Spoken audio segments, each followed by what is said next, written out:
Рада приветствовать всех участников форума по академической мобильности. Форум организован отделом культуры и образования посольства Великобритании в Москве совместно с университетом ЭТМО. И проходит он в рамках программы University Alliance, которая создает для нас возможности диалога между российскими и британскими университетами. И это прекрасно. Меня зовут Екатерина Тулугурова. Я начальник управления международных образовательных программ университета ИТМО. И сегодня я буду модерировать наш форум. Сегодня форум будет проходить по российскому времени с часу дня в течение 3 часов и будет разделен на 2 большие части. Сначала мы услышим приветствие, напутствие наших открывающих спикеров, и дальше у нас будет большая часть, посвященная опыту академической мобильности российских университетов, в конце которой мы устроим большую дискуссию, ответим на вопросы, которые, безусловно, возникнут у нашей аудитории. Также коротко мы можем ответить на вопросы от аудитории по окончании выступления каждого из спикеров. После части, которая посвящена опыту российских университетов, мы сделаем небольшой 5-минутный перерыв и перейдем ко второй большой части нашего форума, в которой мы услышим об опыте академической мобильности, ее реализации, планировании и стратегии от университетов Великобритании. В этой части также у аудитории будет возможность задать вопросы спикерам сразу после окончания их выступления, или же поучаствовать при помощи своих вопросов и комментариев в дискуссии по окончании второй части нашего мероприятия. Если на какие-то вопросы мы не успеем ответить, не успеем их зачитать, то ответы на них, безусловно, будут опубликованы по окончании форума в разделе FAQ, часто задаваемых вопросов. Поэтому, пожалуйста, участвуйте активно, высказывайте свое мнение, задавайте вопросы. Все это не останется где-то в аналах истории. На все это мы ответим и, безусловно, постараемся максимально удовлетворить ваше любопытство. Итак, я готова представить наших открывающих спикеров. Сегодня это первый проректор университета ИТМО Дарья Константиновна Козлова, а также Ричард Эверетт, представитель, региональный директор по образованию и обществу Британского совета. И я передаю слово Дарье Козловой. Коллеги, добрый день. Екатерина, большое спасибо за модерацию и предстоящую модерацию этого мероприятия. И я очень рада быть здесь сегодня виртуально. И мне кажется, что это мероприятие исключительно своевременно. И почему я так считаю? На прошлой неделе, может быть, 8-9 дней назад, Deutsche Bank выпустил исследование, в котором пришел к выводу, что век глобализации, время глобализации закончилось. И на смену глобализации приходит время беспорядка, некоторого хаоса, и нам предстоит с вами жить в этом ближайшие несколько десятилетий. Если обратиться к визионерам в российском высшем образовании, в российской экономике, то тоже мы часто слышим термин «островизация», да, разобщение стран, экономик, и мы это наблюдаем. И вот такие вот глобальные тренды в мировой экономике, они, конечно же, влияют на развитие высшего образования. Но вместе с тем есть те вызовы, которые мы не решим в разобщенном экономическом развитии. И эти вызовы сегодня актуальны как никогда. Несколько назову. Киберугрозы и кибербезопасность совершенно точно требуют консолидации усилий разных стран и разных сообществ. Конечно же, вопросы здоровья, медицины, тут даже комментировать не нужно, мы это все наблюдаем. Очень актуальный сегодня вопрос экологического развития, экологического мышления, экологического поведения, потому что мы можем изменить экологию нашей планеты, только изменив свое поведение, свои поведенческие механизмы и свои привычки. И опять же, усилий одной страны здесь недостаточно. Поэтому, несмотря на выводы, к которым пришел Deutsche Bank, мне кажется, что есть те вызовы, которые мы решаем сообща и на которых будет строиться развитие науки, исследований не в одной конкретно взятой стране, а в глобальном масштабе. Если посмотреть на другие тренды, которые мы сейчас видим в высшем образовании, то мы видим такую вот конкуренцию, борьбу, соревнования между интердисциплинарностью, и ни одно серьезнейшее открытие мирового уровня не может быть вне интердисциплинарного поля, а с другой стороны огромная востребованность узких тематических tailor-made дисциплин, курсов, микростепеней и микротематических модулей. И мы будем жить в этом балансе. С одной стороны, объединение разных направлений, а с другой стороны, вот этих вот узких нарезок. Мы, конечно же, видим, что изменилась картина экспорта образования. И Китай сейчас прикладывает много усилий для того, чтобы в сложившейся ситуации предложить массу возможностей для профессионального, академического развития школьников и студентов внутри страны. Вы также все, будучи специалистами в области интернационализации образования, знаете про программы превосходства, запущенные в Индии.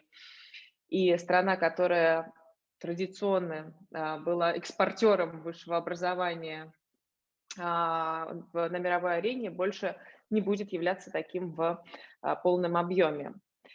Также, если посмотреть на систему построения учебных планов, то вся Европа обеспечивала выборность и индивидуализацию учебных траекторий для своих студентов во многом за счет программ академической мобильности и хорошо известной нам с вами программы Erasmus. И, как вы знаете, на 2021 год классической мобильности Erasmus не предусматривает.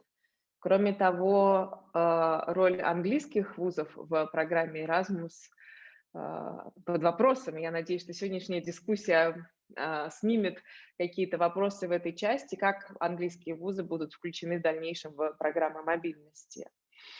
На сегодняшний день 5 миллионов студентов каждый год ездят учиться за границей. И тренд был нарастающий. То есть мы видели, что к 2025 году 8 миллионов студентов должны быть студентами интернациональными.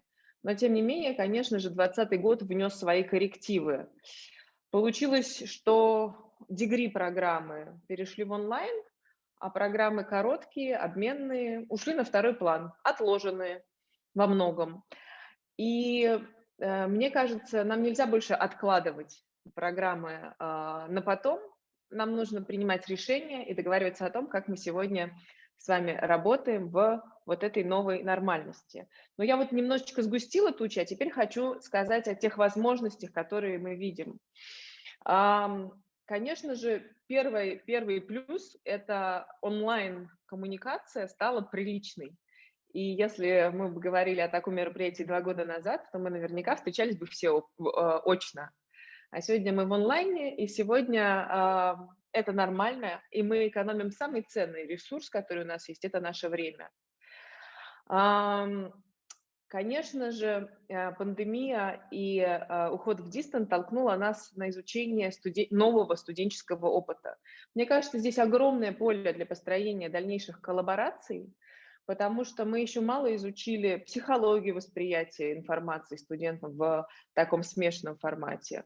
Мы мало смотрим в сторону их эмоционального состояния. И здесь, мне кажется, нам надо объединяться с нашими коллегами со всех вузов-партнеров, не по национальному признаку, а, конечно, в глобальном масштабе, и изучать вот эти вот новый студенческий опыт и понимать, как мы можем сделать вот этот смешанный формат удобным и приемлемым нашими студентами.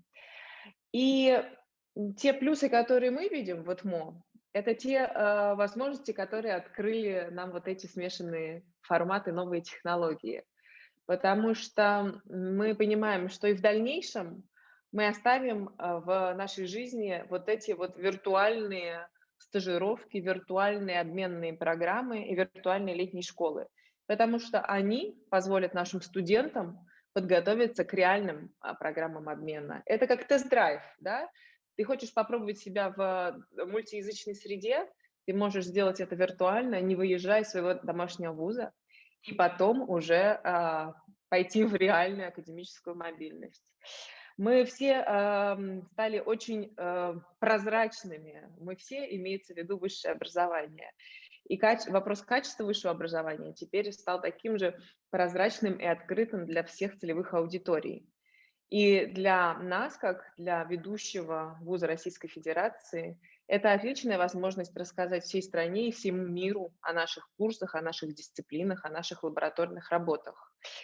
И, конечно же, мы пошли в новые технологии. Мы используем не только Zoom, как мы сейчас с вами, да, или Discord, или Twitch, но мы не ограничиваем преподавателей возможностью использования различных платформ для реализации образовательного исследовательского процесса. И совершенно точно весь этот новый опыт, все чат-боты, все телеграм-каналы созданные, мы возьмем с собой в новую реальность. Поэтому я с оптимизмом смотрю в будущее, и мне кажется, что есть очень много преимуществ, которые мы получили за этот год выхода из зоны комфорта.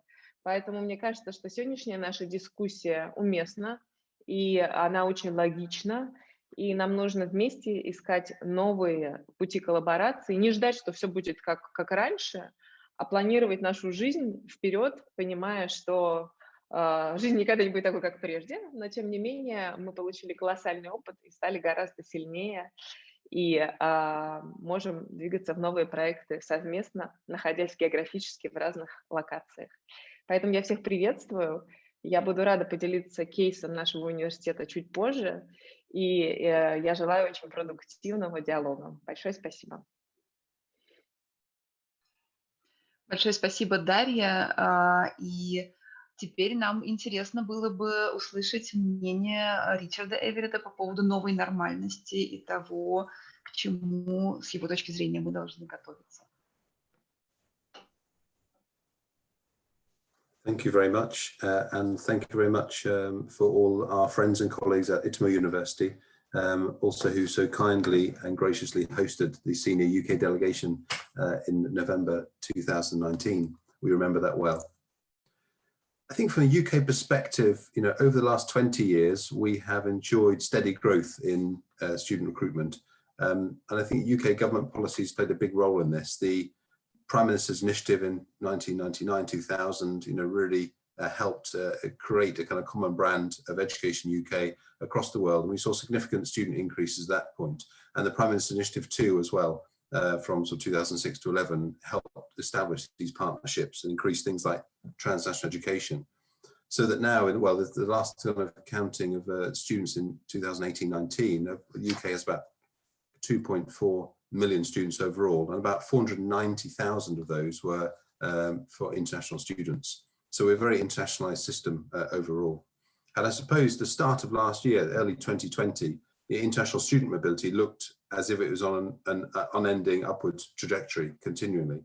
And despite doubts about rising costs and graduate employability, the fundamental drivers of international student demand look very, very strong. Global middle class, of course, increasing year on year, wants access to higher education, and many countries, although increasing rapidly, particularly in China, was not able to keep up with demand. And so also the UK's international education strategy, which we published in March 2019, had a core ambition to increase the number of international students again to the UK to 600,000 by 2030. All this seemed absolutely fully on track. And then, of course, along came COVID-19.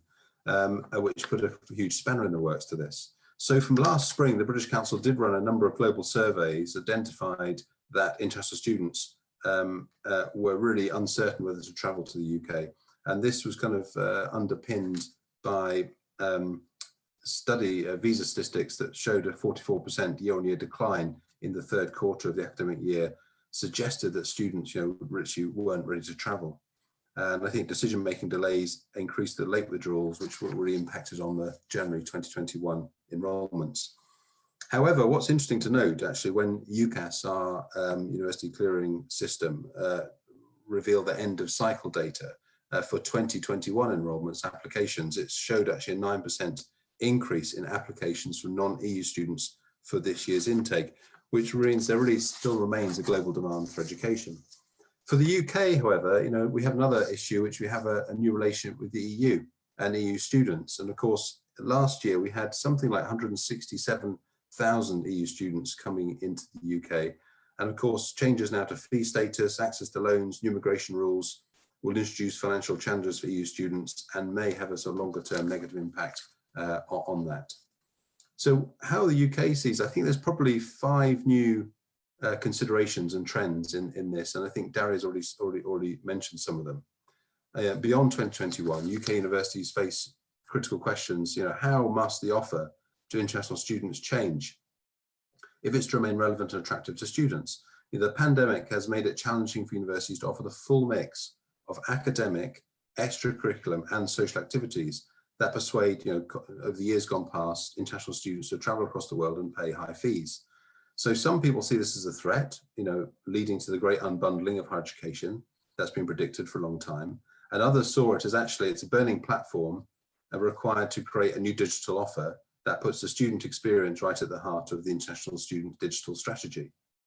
Another trend I think the pandemic's led to is around hastening the role of transnational education. And for the UK, that's very important because probably about 1 in 6 international undergraduate students come through this route. They start their studies elsewhere and come to the UK. Another trend I think for the UK is around perhaps diversifying more away from our reliance on Chinese students. And of course, it's been a huge benefit to the UK and China that so many Chinese students have chosen to study in the UK. But China's own ambition, I think Daria highlighted this in India as well, to be not only to not only send out students, but to increase, of course, its capacity to educate its own students and to be a hub for immigration into China as well. So this diversification of students is also a critical trend. Perhaps another point as well is while COVID-19 vaccines will undoubtedly reassure students, of course, these health concerns will probably continue, especially we've seen from East Asian students. And of course, the kind of new funding mechanisms required, because the economic effects of the pandemic also like to influence student decision-making for years to come, because the scholarships and loans to support overseas students may be in short supply. Last year, I think is worth mentioning that the UK government did have quite a rapid response to this. There's probably 3 points to mention here. One was we had a rapid refreshment of the international education strategy. This is very important for the UK because both our Department for Education and Department for International Trade, estimate the total export earnings for the UK in the realm of about over £14 million for international students. The UK also has appointed an international education champion, Professor Sir Steve Smith, who was the former Vice Chancellor of Exeter University and also the Chair of Universities UK, to drive international discussion with international students as well. And also we've introduced or reintroduced, you could say, the new graduate immigration route, which allows for 2 years of post-study work for all international students who study in the UK, and the new streamlined student route for student visas, hopefully, which will start to correct some of the downward trends. And this is interesting, particularly in places, let's say, for example, Nigeria, as one of the most populous countries in Africa with the world's largest youth populations. They send over 85,000 students overseas every year, mainly due to the shortage of university places at home.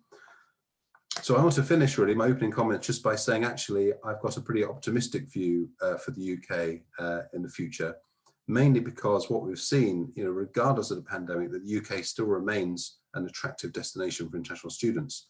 And the world has noticed that the UK has sort of remained open for business during this unprecedented situation. The second point is I think the HE sector in the UK moved very swiftly to provide online and blended learning while also remain committed to teaching quality. I think that experience has prepared the sector well for the future, which could disrupt further traditional learning approaches further. I think the other point to make is that the British Council, my own organisation, will work and support the government and, of course, all universities, the schools and the ELT sector to recruit students through the Study UK campaign and provide support for the university and colleges who want to internationalize their work. And I think for us, Russia, that's particularly important. And we have a big ambition really to try and double the number of mobility between the UK and Russia by 2030. And the other good thing is that this should be mutual mobility. And I'll finish on this point. The UK has just announced a new £100 million Alan Turing scheme, which is funding up for 35,000 students to go out of the UK to other places. And we really want as many of those as possible to come to Russia to take up the winter and summer schools in St. Petersburg and Moscow and places like that. So we see mobility very much as a mutual benefit between Russia and the UK. Thank you very much.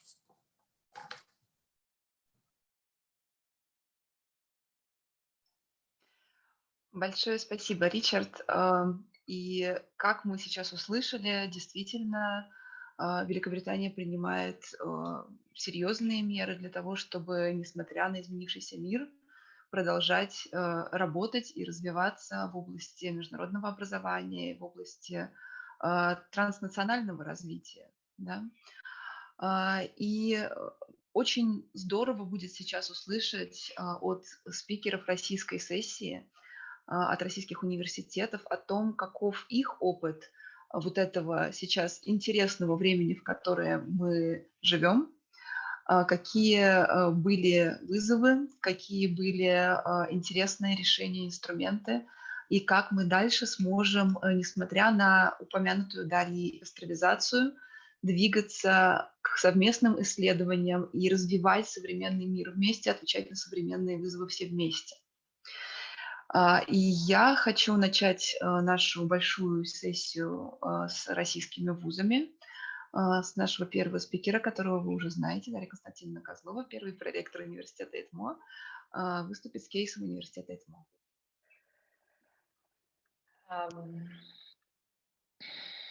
Спасибо большое. Сейчас я сделаю...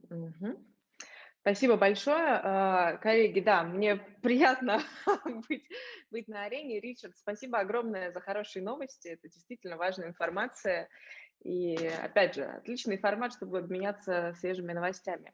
Коллеги, я хотела бы сейчас показать именно ту жизнь, которую мы прожили в университете ИТМО в контексте развития программы академической мобильности и поделиться нашими соображениями по этой части. И, конечно же, это был интересный год, и 20-й, и интересный нас ждет 21-й. Соответственно, сейчас. Если посмотреть на то, как мы жили до, условно, до марта 2020 года, да, и как наши студенты и аспиранты путешествовали по миру, я хочу сказать, что студентов, обучающихся, ежегодно принимают участие в программах мобильности, и краткосрочные программы, и визиты на конференции, и семестровые программы 2 дипломов. И мы с коллегами ставим задачу максимизации участия наших студентов в программах мобильности. Университет ИТМО поддерживает финансово и эмоционально, конечно же, каждого студента и аспиранта, участвующего в таких обменных программах, и каждый студент может подать на стипендию, помимо стипендиальных программ, которые существуют, типа Erasmus. И вы знаете, что студенты технических специальностей не так часто любят ездить по программам мобильности, но тем не менее нам удалось мотивировать их к посещению партнерских вузов в ближайшем зарубежье Финляндии, Франция – одно из самых популярных направлений, Германия и так далее. В общем-то, Европа. Европа – это то направление, куда наши студенты охотно выезжают на семестр и так далее. И мы, благодаря совместным усилиям с нашими английскими программу по обмену студентами, исследователями с университетом Брэдфорда. И я считаю, что это та инициатива, которая продолжится в дальнейшем. Сейчас наши студенты счастливы учиться там. На самом деле, Мы также открыты к приему студентов из вузов-партнеров, приему студентов по разным краткосрочным программам. И, опять же, все студенты активно приезжают к нам на разные включенные. И важно отметить, что, в принципе, университет ЭТМО во многом благодаря участию в проекте 5.100, который был направлен на повышение на международной конкурентоспособности, стал довольно глобальным вузом, и доля иностранных студентов в нашем контингенте – это 20%. Это много. 10 лет назад у нас было меньше 7% иностранных студентов, и это большая планомерная работа по развитию международных программ, международных партнерств и, конечно же, по развитию международных научных коллабораций, потому что совместные исследования – это огромная часть нашей работы здесь с нашими партнерами со всего мира. Но, тем не менее, жизнь внесла свои коррективы, и посадочный талон мы поменяли на другие способы перемещения и коммуникации. Коллеги российские, которые слушают сейчас меня, знают, что Россия не выдает сейчас виз с целью обучения, с целью учебы, да, или работы. Поэтому российские вузы практически не принимают иностранных студентов, которым нужно получать визы. Есть варианты для стран, где у нас безвизовый режим, но тем не менее, конечно же, количество физически присутствующих российских студентов в наших университетах сильно сократилось. Кто-то учится онлайн, кто-то отложил свое обучение, как я сказала, в вступительной речи на год-другой.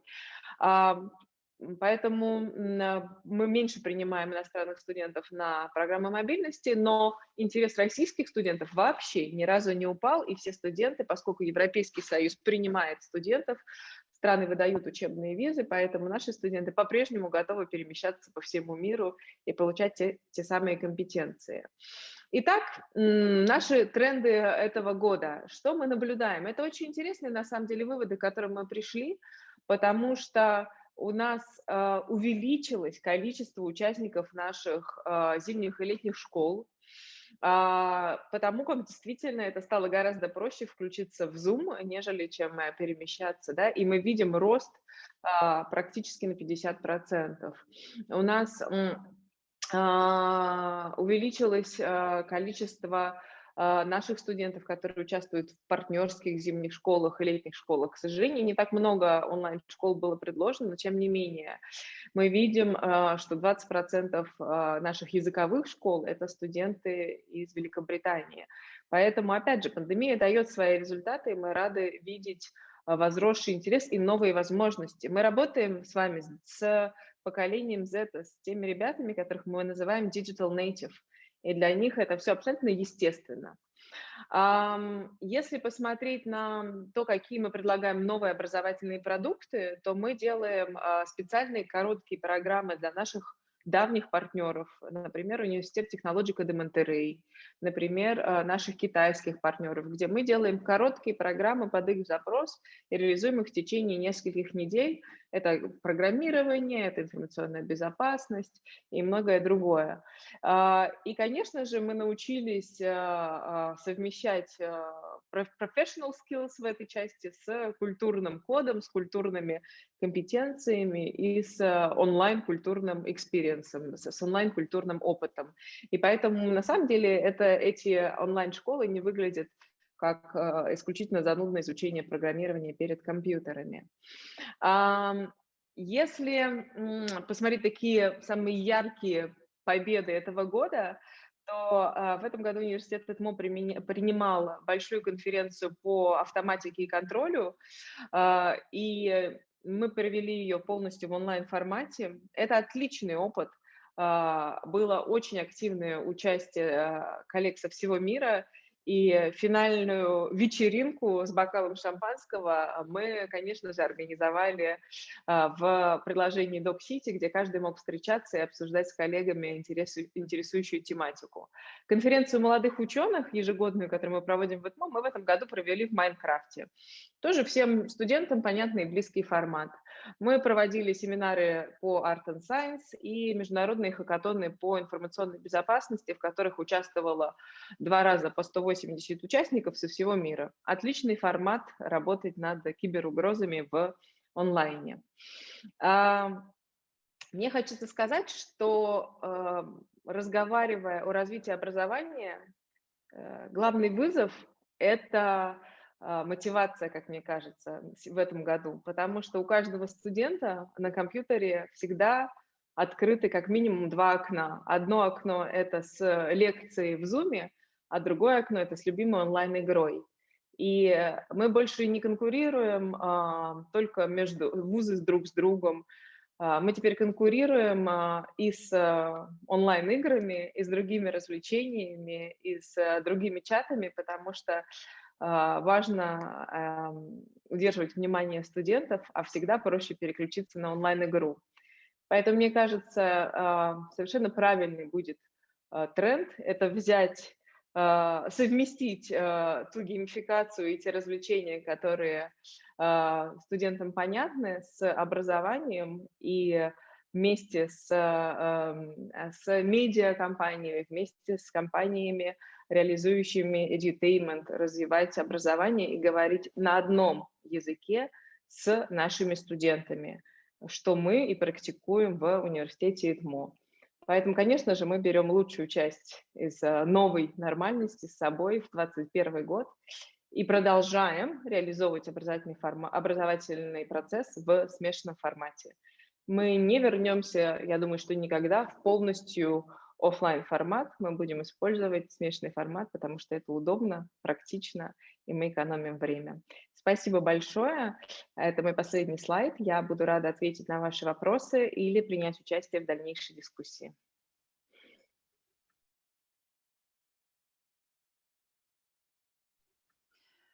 Большое спасибо, Дарья. Вопрос такой. Вы перечислили ряд новых инструментов. То, как мы вовлекаем студентов в новую реальность, то, как мы остаемся конкурентоспособными, стараемся конкурировать. А что касается молодых исследователей, молодых ученых, какие есть у вашего университета здесь инструменты, проекты, программы, при помощи которых мы можем активно вовлекать, в том числе английских молодых ученых, в обойму российского образования, российских исследований? Да, это хороший вопрос. На самом деле я не сказала, но с удовольствием сейчас подчеркну, что ни по одному научно-исследовательскому проекту у нас за прошлый год нету отставания в графике реализации. Мы выполнили все свои обязательства, которые брали на себя, и реализовали все исследовательские проекты, которые планировали. Хотя, когда мы обсуждаем это с нашими коллегами из, допустим, американских университетов, мы видим там большое отставание по реализации. Вместе с тем, мои коллеги-ученые говорят, пандемия – это отличный способ, чтобы дописать все недописанные статьи. Мы нашли наконец-то на это время. Что касается развития научной коллаборации, то мне кажется, что онлайн-семинары, онлайн-исследовательские семинары – это то, что мы можем делать прямо сейчас. Мы ежемесячно проводим научный митап с проректором. Это открытое мероприятие, где мы обсуждаем те или иные тематики научные, развивающиеся в университете ИТМО. И мне кажется, что нам, как результат сегодняшней сессии, сегодняшней встречи, мы вполне можем подумать о таких вот онлайн-семинарах, где мы будем обмениваться опытом, информацией, обсуждать реализующиеся проекты. И да, физически наши коллеги не приезжают к нам в этом году, но тем не менее коллаборации не остановились, и все наши научные проекты идут, поэтому мне кажется, что нужно выходить в Zoom, обсуждать план действий и работать совместно. Кроме того, совместные PhD-программы по-прежнему реализуются, и мы готовы тоже к их развитию дальнейшему.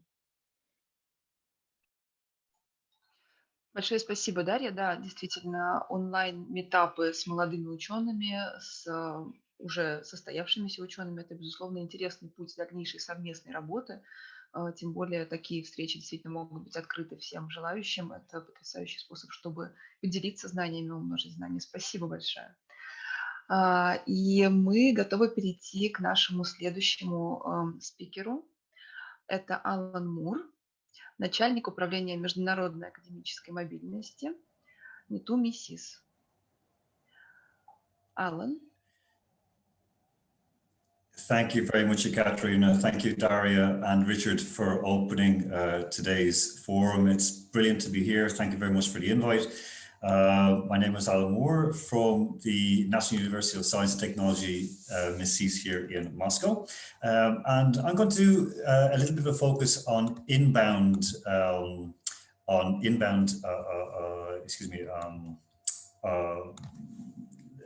academic mobility. And I'm just trying to bring up my presentation. I think I sent it through, so hopefully it's working okay. So it's coming up right now. So just give me one moment. My hands are a little bit cold. It's a bit -20 here in Moscow today, so it's a little bit chilly. And I will press play. Okay. Play. This should be working right away. It's not. My apologies, Katrina. Just it's for some reason it is okay. You got just a little bit of difficulty here with the computer for some reason. It's just frozen, and I can't get my presentation up. If you can assist with that, I've sent it through already. So if somebody can work it from your side as well.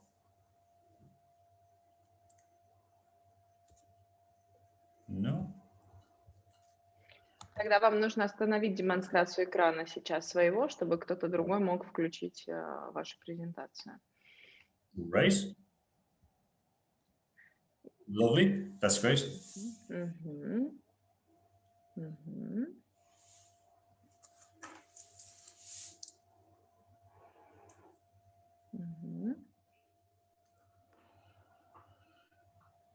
You see, this is artificial intelligence. Somebody is working for us.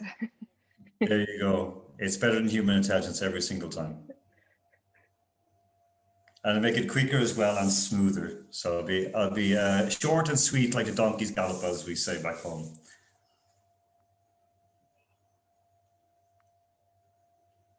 I'll start by just saying that the presentation is based on two small case studies, one based on 3 Russian universities here, one in Moscow, one in Western Siberia. Both are rated in the top 500 of QS as of last year, and one then from Ireland, which is not QS ranked at all. And just to step it through it, that it'll be looking at the difference between outbound and inbound from Russia. And basically then how we can resolve some of the differences or difficulties that we face in bringing students into Russia, especially on mobility programs. So I guess the presentation is coming up.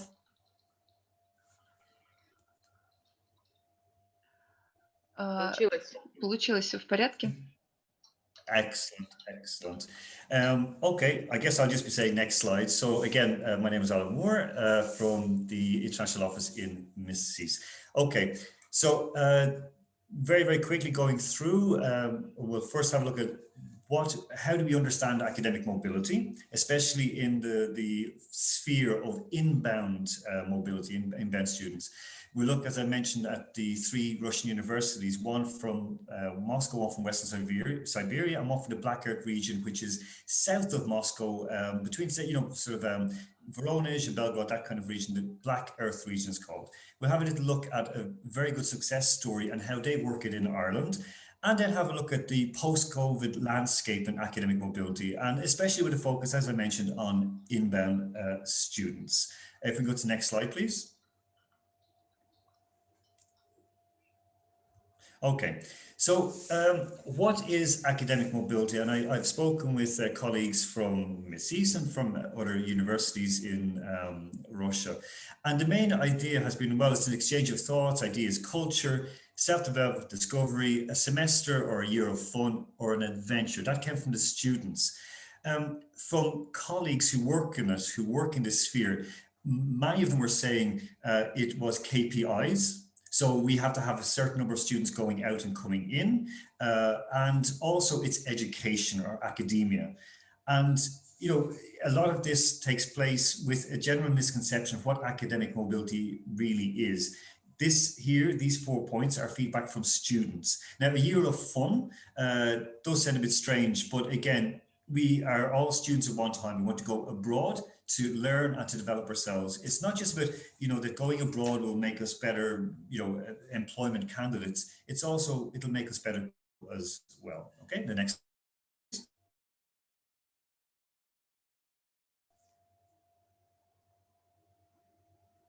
If we the next slide. Yep, super. So these are the outbound figures from the 3 universities I mentioned, from Moscow, West Siberia, and the Black Earth region. This is based on students from BA to PhD, visiting the, formerly known as EU 28 plus Norway and Switzerland. Now, of course, it's EU 27. And they were visiting for 1 or 2 semesters between 2018 and 2020. We can see dipped slightly from 2018-19 to 1920 or 2020 in Moscow. One of the reasons given by the Moscow University was COVID. Some students who were meant to come in a little bit later weren't able to come in because of COVID restrictions, but there was a slight little trend that was wobbling a little bit now and again, but they were picking up because in 2016-17 they had 50 students leaving. So, the next year went down and it's gone back up again. So again, this year it's kind of a wipeout, but we'll go off from there. So again, we'll see good numbers, 123 students going to these 30 European countries for at least 1 or 2 semesters. And next slide, please, will be about inbound. So the inbound situation is one that needs a little bit of, let's just say, study. We look here in Moscow. Over the course of 2 years, 9 students came in. Now, I will say that the Moscow University explained that 2 students were due to come in the spring semester for last year, but of course they weren't able to make it in. They're both coming in from Germany. But even looking at the numbers overall, 40 students coming in from these 30 countries.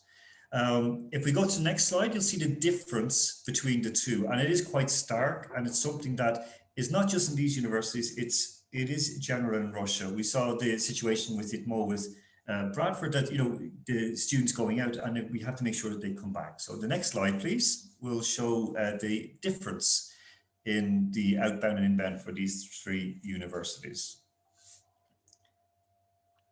Okay, so we see we're in a negative -83. The only one that is actually ahead of the game is the Black Earth Region University, which is not QS rated.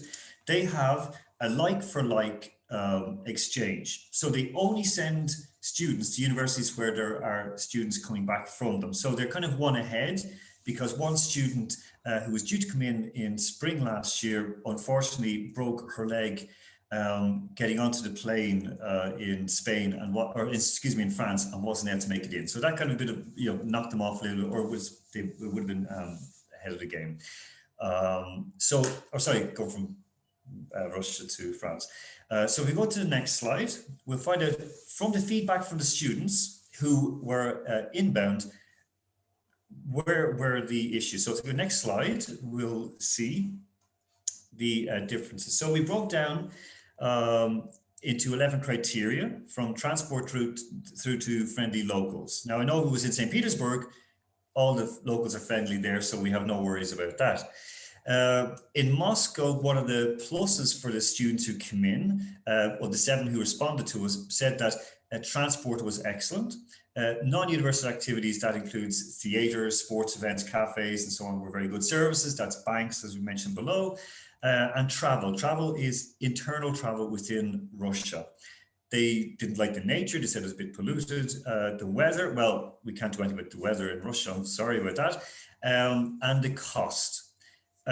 One recurring theme there that we see through all of them are university activities, and that are formalized groups that students come into. Now in the UK, I think most UK universities, Irish universities, European universities, we understand that, on Freshers Week, you come in, you sign up, and you join the boxing club, the tennis club, the chess club, the debate club.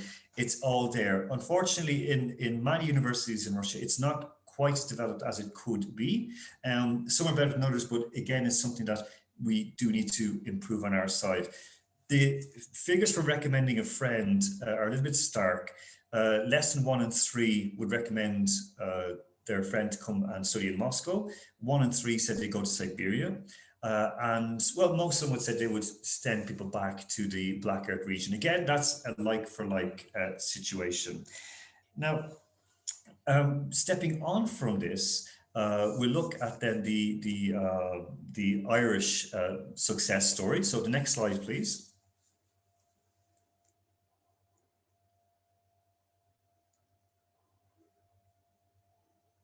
And the reason we picked the Irish one is because it's a small, again, like the, oh, sorry, this is the,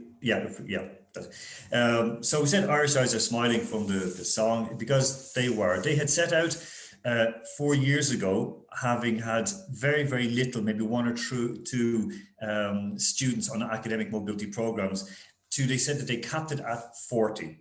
So 40 out, 40 in. And they controlled it and financially and socially supported the students. Inbound this year, there was a student who was due in from the UK, but unfortunately, while race goers at Cheltenham were able to come back in, this student was unable to come into Ireland and stayed in the UK. So the number should have been balanced at 40-40, but it wasn't. When we spoke with the students, 71 of the 86 students responded to us. The biggest problems they had were transport, which in Ireland is a huge issue, and the weather. So, I mean, coming from Ireland, or I can see Richard kind of smiling as well, coming from the UK, the weather is not a problem. It's okay. It's not that cold, bit wet, but okay. But again, the other things, the university activities, non-university activities, and the education, something that Daria mentioned earlier on about the individual education trajectories are very, very important. And we'll move on to the final part, to how we can sort of up our game here in Russia and what we kind of need to focus on. So the next slide, please, to close this off.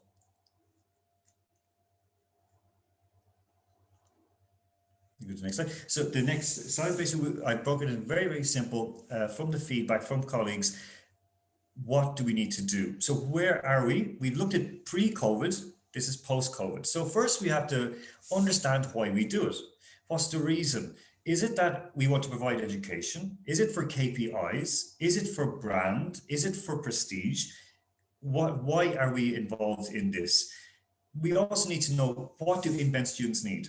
So holding and helping hands is to lead them in from start to finish. And this means a lot of cooperation between the host university and the home university. So we have to be very, very well coordinated. Activities are vital. Personalized learning that Daria had mentioned already, and I know Katerina brought it through as well, and Richard, that personalized learning is very, very important. We now have the tools online to do it. And excitement, thank you, Katerina. Excitement is important as well, because again, the activities, excitement, we need to enthuse students to do it, because even though we're all online, we're all digital, nothing beats sitting down and taking part in a table quiz. Nothing beats sitting down and having a chat with people or going to the gym and training. And internal travel, again, is very, very important that it's well organized and run. Point 3, that we've got 2 ears and 1 mouth for a reason. That's to listen to the students, especially who have been on outbound courses, that they can go back and tell us what they liked best, and then how we can up our game here. Number 4 is a very, very common corporate one. We don't overpromise. If we say we have a volleyball section, we have a volleyball club or a boxing club, there is one that the students can take part in, and they're made feel happy to join. And finally, we have to understand why we do it. So is it to tick a box? Is it to fill a KPI? Is it to make money? What are we doing it for? Once we do that, then we can understand how we can better improve our inbound, and of course, make it even better for the outbound. And with that, if the next slide comes up, please, I just have to say thank you very much again to our host, Anitmo. And of course, it's still January, so a very happy new year. It's not golden still.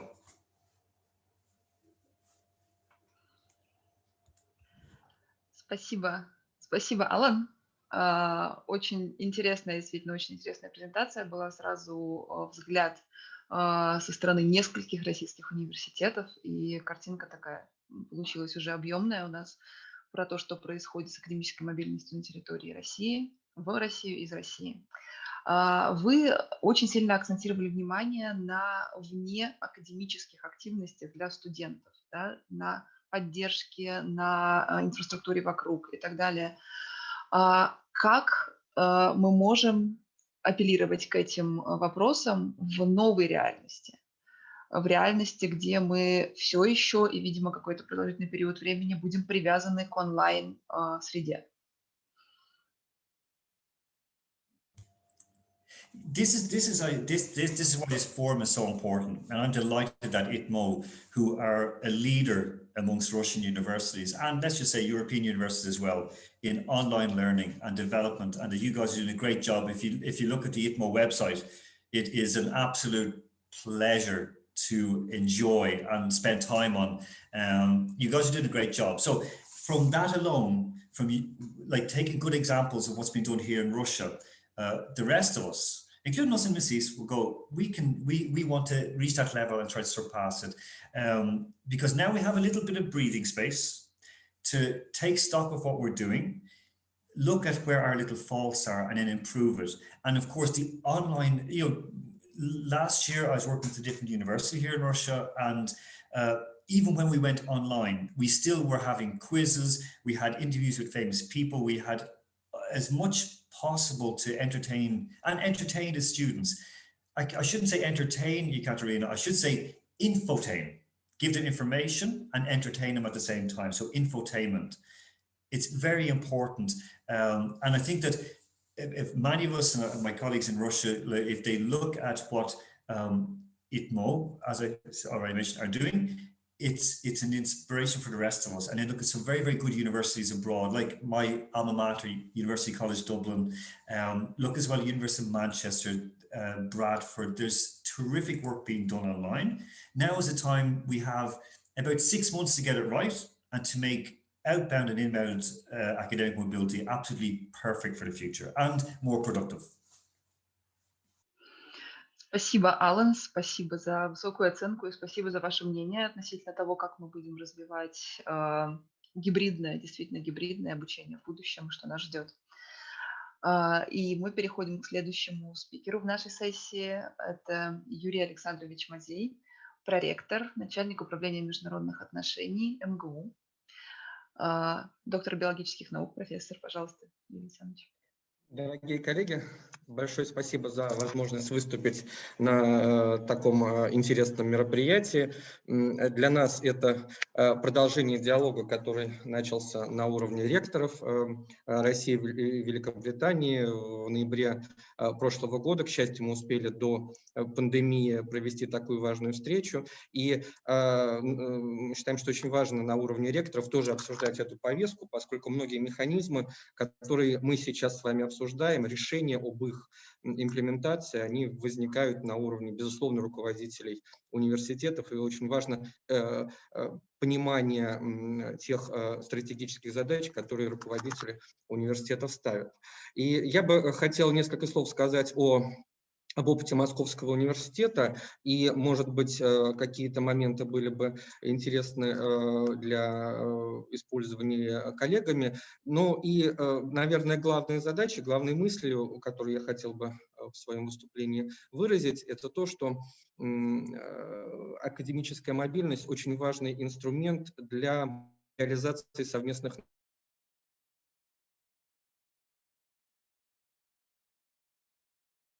вещи очень важны, но когда за этим стоят тесные научные связи между партнерскими кафедрами, лабораториями, университетами, то тогда это дает дополнительный, очень существенный импульс для поддержания всех остальных форматов академической мобильности. И я бы разделил те кейсы, о которых я буду говорить, на 3 группы. Во-первых, это, на мой взгляд, то, что можно назвать традиционным форматом академической мобильности. Это краткосрочные или долгосрочные обменные программы, в том числе и летние школы.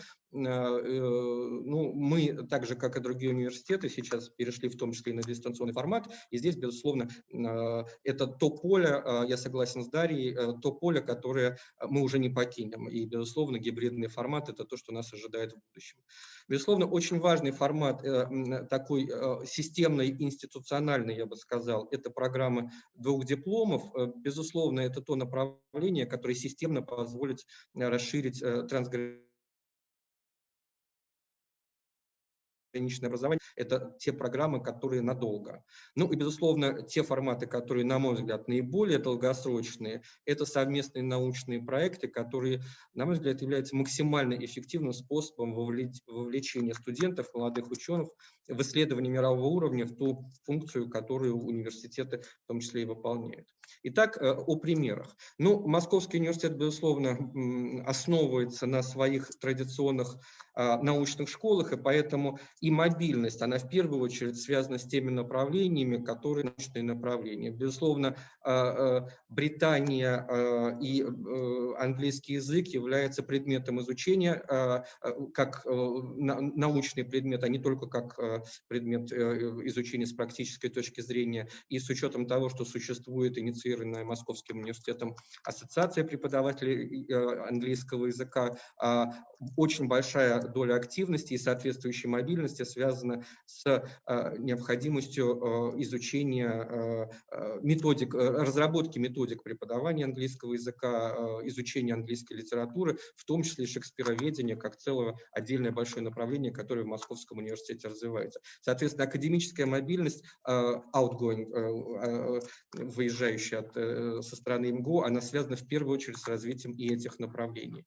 Безусловно, региональные исследования Великобритании, изучение истории и политологии Великобритании само по себе является научным предметом для студентов многих факультетов Московского университета, и академическая мобильность связана в том числе с выполнением вот этих научных задач. То есть, получается, мобильность является, вот, в ответ, может быть, на вопрос, который Алан задал в предыдущем выступлении, зачем нужна мобильность, а для того, чтобы делать научную работу, и это наиболее естественный ответ. Если нужно сделать научную работу, нужно подготовить магистерскую диссертацию, то это и твоим предметом является Великобритания в каком-то аспекте, то мобильность будет сама собой поддерживаться. Безусловно, и обратный компонент – изучение русского языка в британских университетах и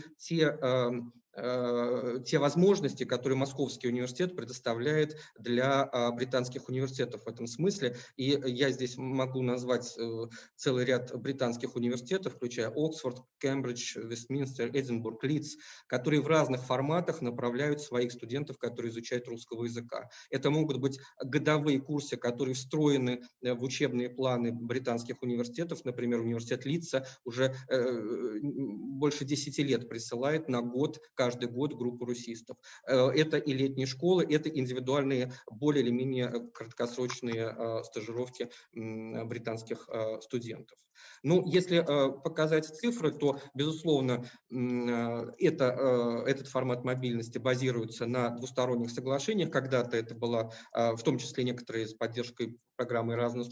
Сейчас, надеемся, британская программа будет поддерживать такой формат мобильности. Но, безусловно, и виртуальная мобильность сейчас в этом учебном году работает, и 9 студентов МГУ будет обучаться в британских университетах, обучаются сейчас по программам виртуальной мобильности. Ну, опять же, тот же формат, который уже обсуждался, это летние и зимние школы, безусловно, проводимые и в Московском университете, и в британских вузах, они притягивают студентов. И в этом году мы также провели онлайн эти мероприятия, и я должен тоже подтвердить, что этот формат работает, и мы уверены, что в будущем этот формат также будет сохраняться в дополнении к традиционным вариантам.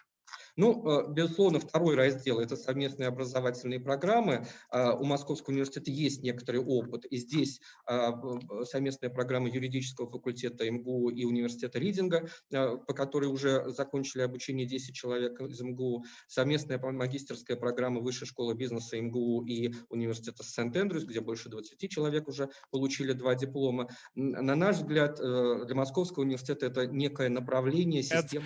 And for the Moscow State University, University, this is a systemic work stream that we plan to develop later on. It does not depend and is not affected by the COVID-19 pandemic. It's much more interesting for us to find common ground for both the UK and Russian students. So this is something that we will definitely pursue in the future. And last but not least, joint researchers come first for the Moscow State University. I'm going to share with you some of the good examples of such joint researchers just to demonstrate the broadest range of possible collaboration efforts between early career researchers. That includes organizing scientific workshops attended by early career researchers from different domains or from a specific domain to discuss the most relevant issues. They also include joint lab studies. For instance, this particular slide shows a joint project implemented by благодаря наличию таких лабораторий получается наличие неких структурных единиц, внутри которых уже осуществляется мобильность естественным способом, потому что она встроена в план развития этих структурных единиц. Очень интересный формат, который активно развивается и который привлекает многие британские университеты, это проведение полевых практик и полевых исследований. На территории России Московский университет обладает большим спектром станций полевых в разных территориях России, и на эти станции, на Белое море, в Сибири, в Карелии, британские студенты, британские молодые ученые и просто ученые более старшего возраста с удовольствием приезжают для того, чтобы проводить те исследования, которые необходимы для понимания общепланетарных процессов, потому что территория России, уникальность ее экосистем, без ее понимания невозможно понимание всех планетарных процессов, в том числе изменения климата и так далее. Вот был один пример, вот здесь еще примеры, связанные с взаимодействием в области географии, в области почвоведения. Получается, что природа России как таковая является основой для создания множества совместных научных проектов.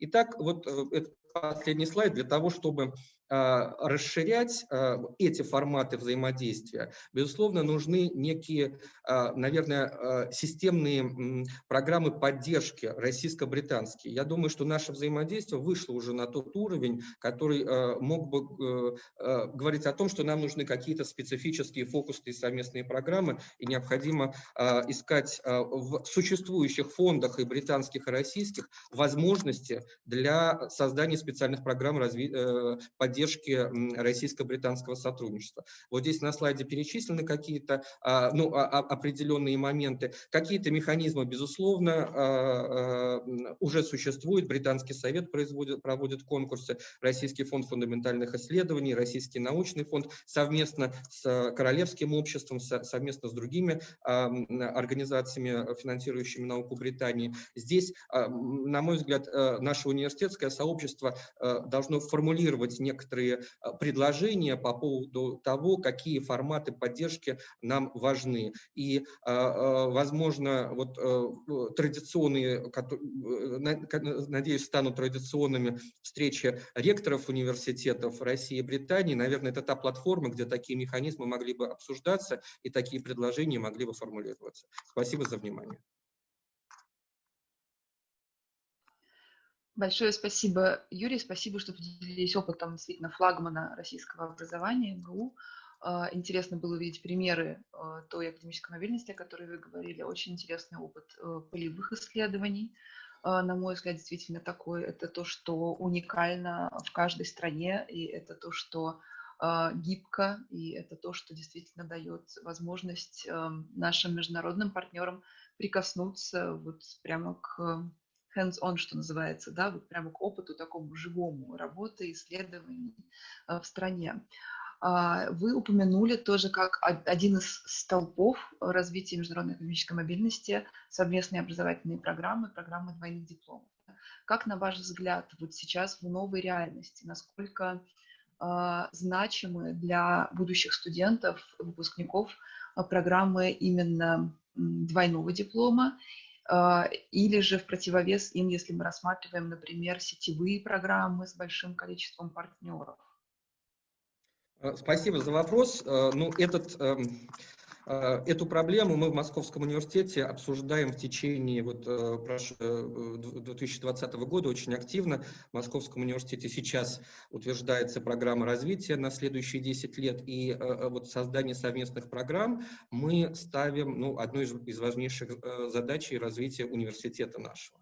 И, безусловно, создание вот таких программ будет для нас приоритетом, и мы будем тратить необходимые временные, человеческие, интеллектуальные ресурсы для того, чтобы находить возможности создавать такие программы, для того, чтобы просто усилить возможности студентов, наших будущих выпускников в дальнейшем трудоустройстве. И мы полагаем, что, безусловно, получение 2 дипломов – это существенное преимущество для наших выпускников. Что касается сопоставления двойных и сетевых программ, здесь вопрос просто трудоемкости создания таких программ. Понятно, что работать с одним партнером всегда легче и всегда проще найти общий язык и создать такую программу. Поэтому мы начинаем с этого, но не исключаем возможности создания и сетевых программ, где было бы больше партнеров, если в каких-то случаях это будет целесообразным. Но, например, я могу сказать, что мы уже начали обсуждать некоторые проекты в области изучения Арктики, где у нас естественным образом связываются университеты Британии, университеты Норвегии, университеты России и университеты Японии. И здесь мы выходим на некие совместные проекты. Ну, Арктикой может все не ограничиваться, и мы будем искать и другие возможности. И, вероятно, вот такие сетевые форматы взаимодействия рано или поздно могут привести к сетевым образовательным программам. Мы этого не исключаем. Спасибо. Действительно, это пример такого истинно международного проекта. Да, арктическое сотрудничество – это всегда у нас такой охват сразу мощный. И, безусловно, это говорит о том, что мы никак не изолируемся друг от друга, а продолжаем дальше работать совместно. Это очень приятно. Спасибо большое, Юрий Александрович. И мы готовы к выступлению следующего нашего спикера, Аллы Лазаревны Мазина, заместитель начальника управления международного образования, доцент Санкт-Петербургского политехнического университета Петра Великого. Здравствуйте. Пожалуйста. Очень приятно. Я сейчас тоже попытаюсь разделить экран.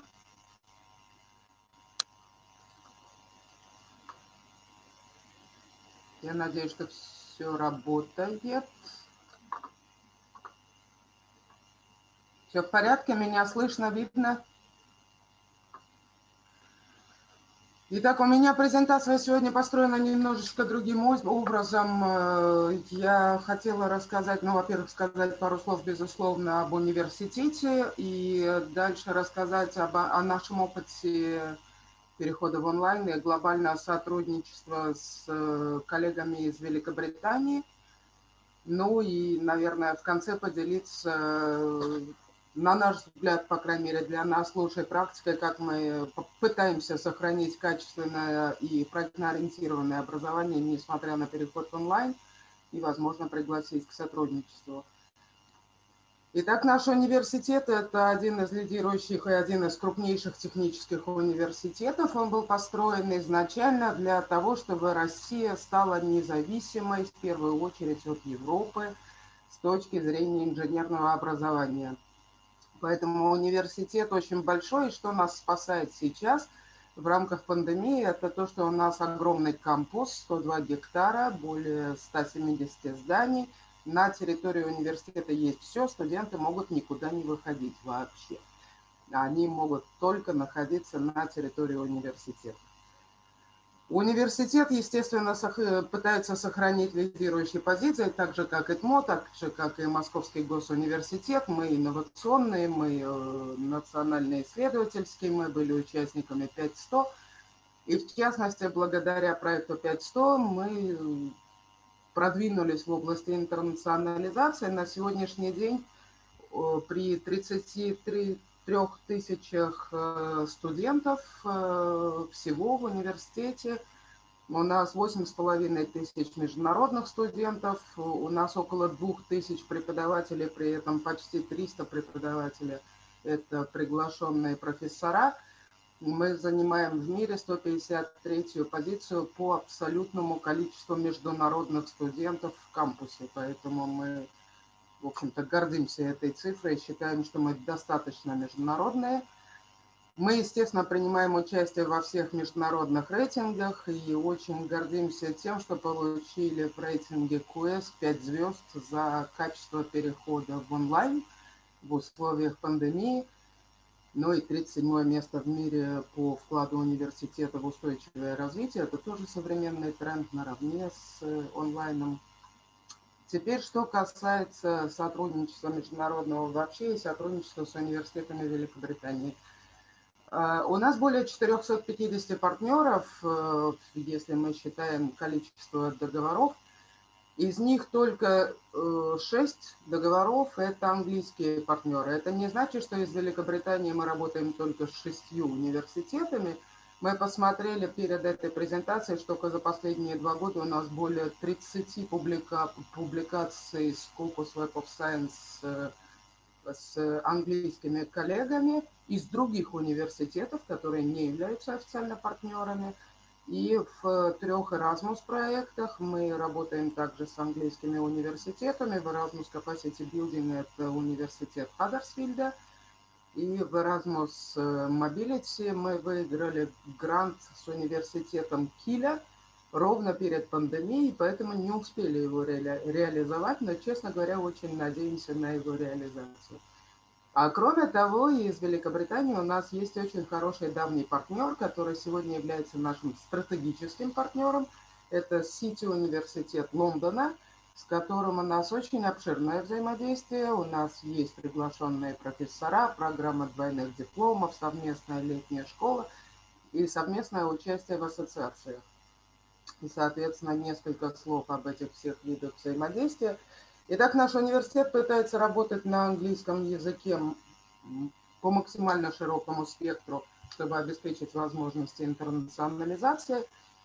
У нас более 100 международных образовательных программ полностью на английском языке, более 40 программ двойных дипломов. У нас есть совместные программы аспирантур, магистратур, летних школ, и некоторые наши программы имеют международную аккредитацию. Если говорить о магистратурах, то сегодня мы предлагаем 24 магистратуры полностью на английском языке по всему спектру обучения Политехнического университета, и количество таких программ растет. Все эти программы разрабатывались совместно с ведущими европейскими университетами, очень часто в рамках международных образовательных проектов, и поэтому 40 опций двойных дипломов мы сегодня предлагаем нашим студентам, и в том числе, опять же, с Сити университетом Лондона.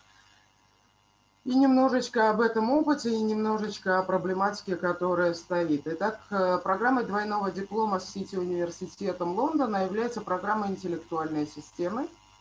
Эта программа впервые была разработана в рамках проекта British Council. Далее она эволюционировала, она развивалась. Эта программа была, как сказать, обновлена в рамках проекта стратегического партнера с нашими немецкими коллегами, Лейбниц университетом Ганновера, в рамках проекта DAD. Некоторые курсы были обновлены благодаря проектам совместным с европейскими партнерами. Сначала Tempus и потом Erasmus+.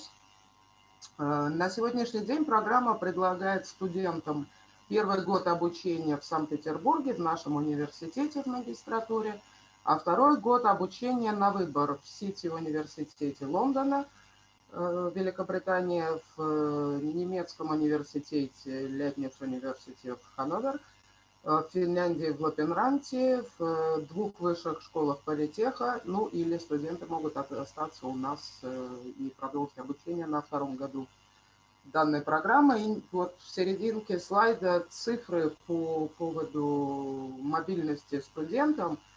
Если мы посмотрим, первым партнером этой программы стал Сити университет Лондона. Когда мы пишем 19 выпускников, это выпускники, которые были на самом деле до 2014 года. До 2014 года, пока не изменился курс рубля, и, соответственно, абсолютно недосягаемость стоимости проживания 1 года в Лондоне для российских студентов. На сегодняшний день только 1 студент принимает участие в опции двойного диплома с Лондоном. И в первую очередь барьер, безусловно, экономический. Для сравнения, с Германией сейчас учатся 12 студентов, и в Финляндии 7 студентов. Соответственно, Лондон, к сожалению, остается в меньшинстве. Мы надеемся тоже очень на какие-то новые программы поддержки студенческих мобильностей. Другой формат совместной работы – это формат летних школ. У нас самая большая в России, пожалуй, летняя школа. У нас в 2019 году принимали участие более 1000 иностранных студентов. И это 1000 иностранных студентов. По факту мы лимитировали набор, потому что мы не могли предоставить больше мест в общежитиях. И мы просто приостановили набор. Но при этом по поводу перехода на онлайн-формат в рамках пандемии, в этом году у нас существенно меньше студентов, количество студентов упало втрое. Поэтому, когда мы говорим, что студентам очень нравится работать в онлайне летом во время каникул, пожалуй, что нет. Все-таки им больше нравится путешествовать, все-таки им больше нравится находиться в международном климате каком-то, в международном кругу. У нас здесь представлено 115 стран, и мы очень надеемся, что мы вернемся к возможности проведения летних школ все-таки в очном формате.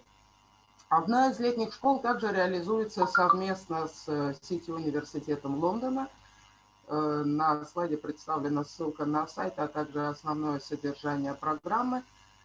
И снизу вы видите гистограмму по поводу участия в летних школах английских студентов. Когда я говорю, что всего у нас 1000 студентов на летних школах, при этом студентов из Англии в лучшем случае, в самом лучшем случае в 2018 году было 6 человек.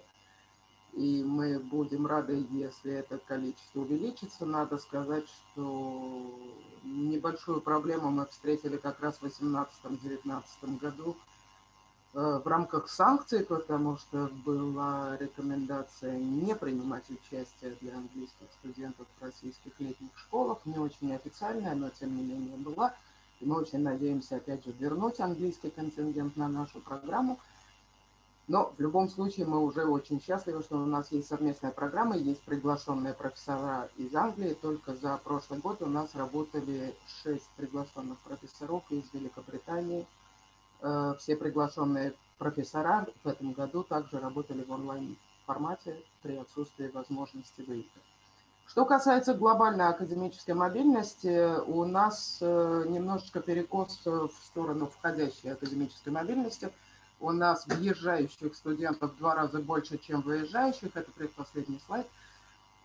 И поэтому мы очень стараемся привлечь внешнее финансирование, и мы наблюдали все-таки падение вдвое выездов и въездов во время пандемии. Студенты все-таки предпочитают путешествовать.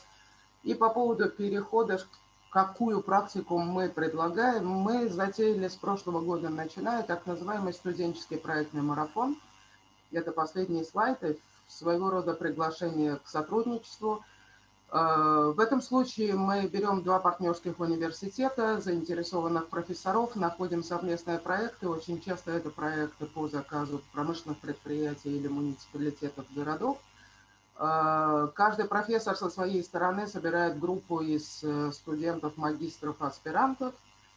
Эти проектные группы студентов в онлайн-режиме разрабатывают совместные проекты, которые в конце периода представляют тем самым заказчикам, промышленным предприятиям и так далее.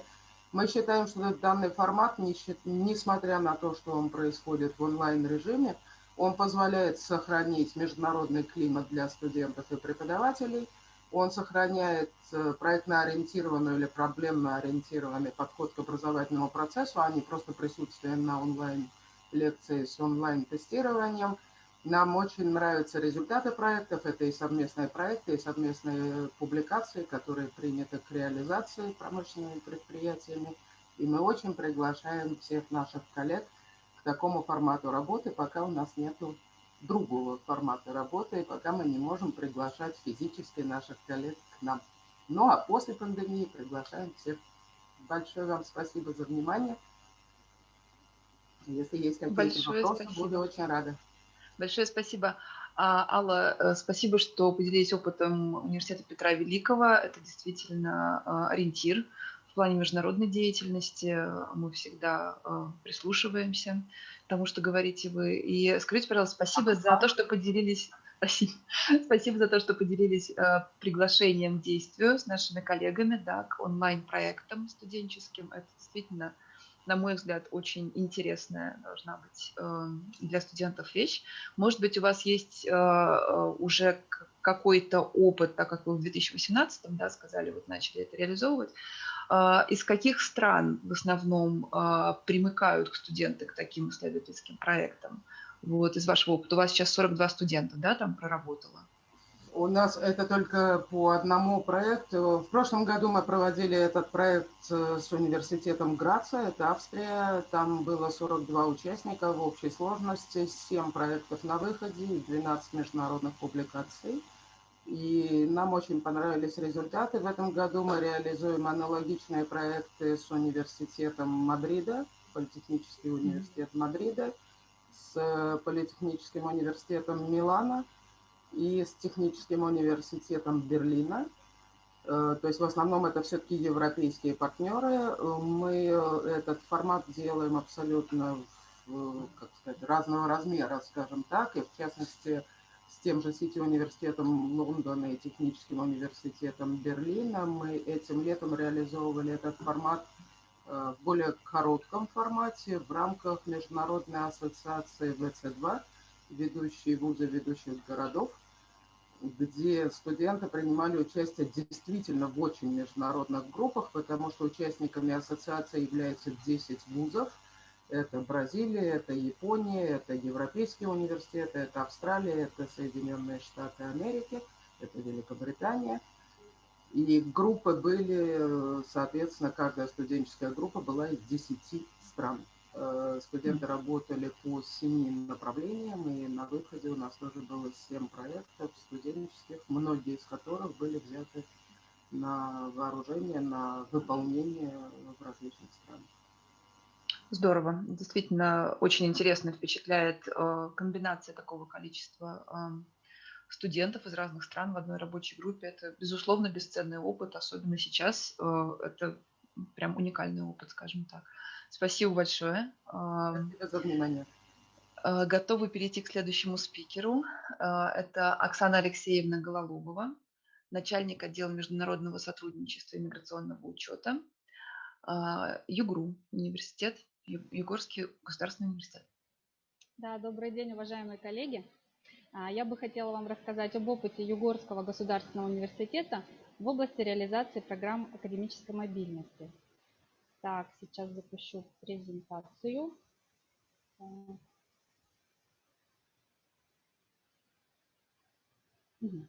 Итак, думаю, многие из вас на сегодняшний день, возможно, и не слышали о существовании нашего университета, поэтому прежде всего несколько слов о нем.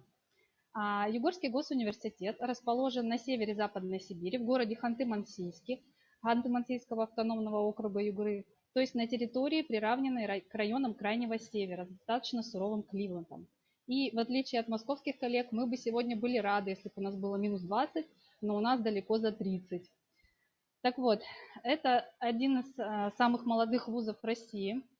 В этом году нам исполняется всего лишь 20 лет с момента образования. Это классический вуз, реализующий образовательные программы в области гуманитарных наук, цифровой экономики, юриспруденции, инженерных наук, причем с акцентом на нефтегазовую отрасль и арктический инжиниринг в силу особенностей нашего региона. А миссия университета состоит в обеспечении научно-технического потенциала и подготовке кадров для нужд нефтегазового региона, а также сохранении культуры, традиций и языков коренных малочисленных народов Севера, проживающих на территории округа. В университете учатся чуть более 5500 студентов, получающих высшее образование. Также у нас в структуре вуза есть филиалы, обеспечивающие подготовку специалистов среднего профессионального звена. Из всего количества студентов всего лишь 3% это иностранные студенты, и практически все они из стран СНГ. А на данном слайде представлены некоторые подробные факты об нашем университете, на них не буду останавливаться, но единственное скажу, что для провинциального вуза мы достаточно обеспечены и кадрами, но в основном российскими, конечно же, материально-техническими средствами, современным жилым учебным комплексом, также спортивными учреждениями. Конечно же, у нас есть недостаток, и это как бы проблемы с интернационализацией. Итак, остановимся на реализации программы академической мобильности до пандемии. Как вы видите на слайде, здесь мы испытываем некоторые проблемы, и нельзя сказать, что наша мобильность всегда успешна. В основном я выделила следующие, мы с коллегами выделили следующие препятствия, почему у нас так происходит. Во-первых, это удаленность от мировых научно-образовательных центров и достаточно сложная логистика. В нашем городе есть только авиа и автосообщения, и, вы понимаете, для зарубежных командировок подходит только авиатранспорт.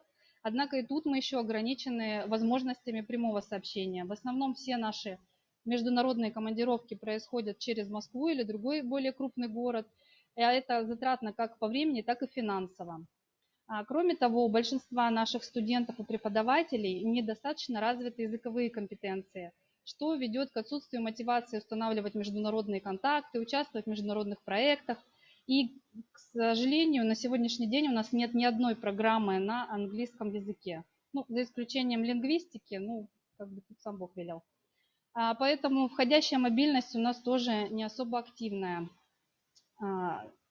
Справа сверху вы видите статистику по академической мобильности.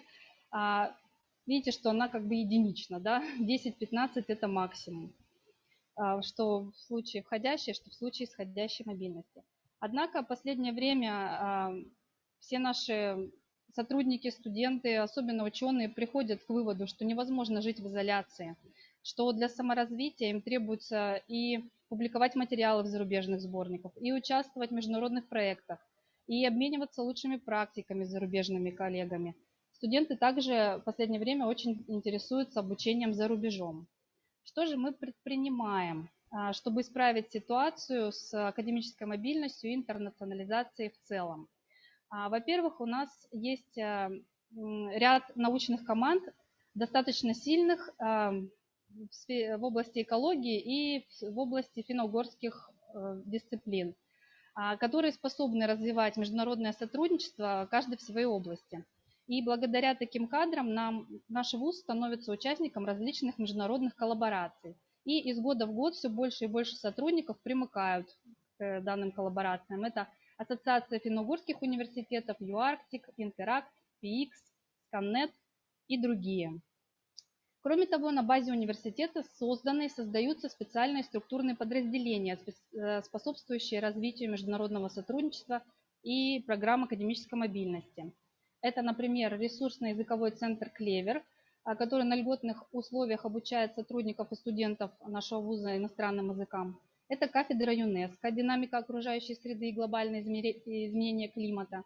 Это международный полевой стационар Мухрина, известный во всем мире и участвующий в различных международных проектах. Это отдел международного сотрудничества, где, собственно говоря, я и работаю.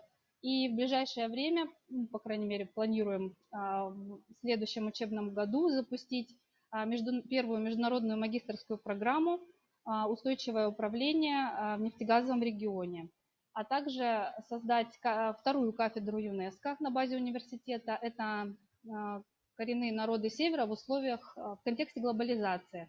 А данная заявка уже одобрена на российском уровне и направлена в Париж, в штаб ЮНЕСКО. А также мы выиграли грант Тюменской области на создание крупного международного лабораторного комплекса. Грант в 200 миллионов рублей, то есть тоже будет нечто глобальное. Как я уже сказала, студенты и сотрудники испытывают некие финансовые сложности, да, с участием. Одни из проблем – это финансовые сложности для участия в программах академической мобильности. Здесь мы пытаемся совместно подавать заявки на участие в различных стипендиальных и грантовых программах, таких как Erasmus+, Fulbright, North to North, стипендиум Кунгарикум, стипендия президента РФ на обучение за рубежом, ДАД и так далее, другие стипендии. Таким образом, в результате приложенных усилий у нас вроде бы нарисовывается положительная динамика в области академической мобильности, но тут вдруг в мире случается пандемия и происходит повсеместный локдаун. Однако до марта 2020 года мы сумели провести ряд крупных международных мероприятий, но также и многое из запланированного пришлось прервать, либо перенести пока что на 2021 год, ну там уж как получится. Таким образом, в период пандемии у нас были и положительные, и отрицательные моменты. И из положительных хотелось бы выделить то, что международная академическая мобильность, она не прекратилась.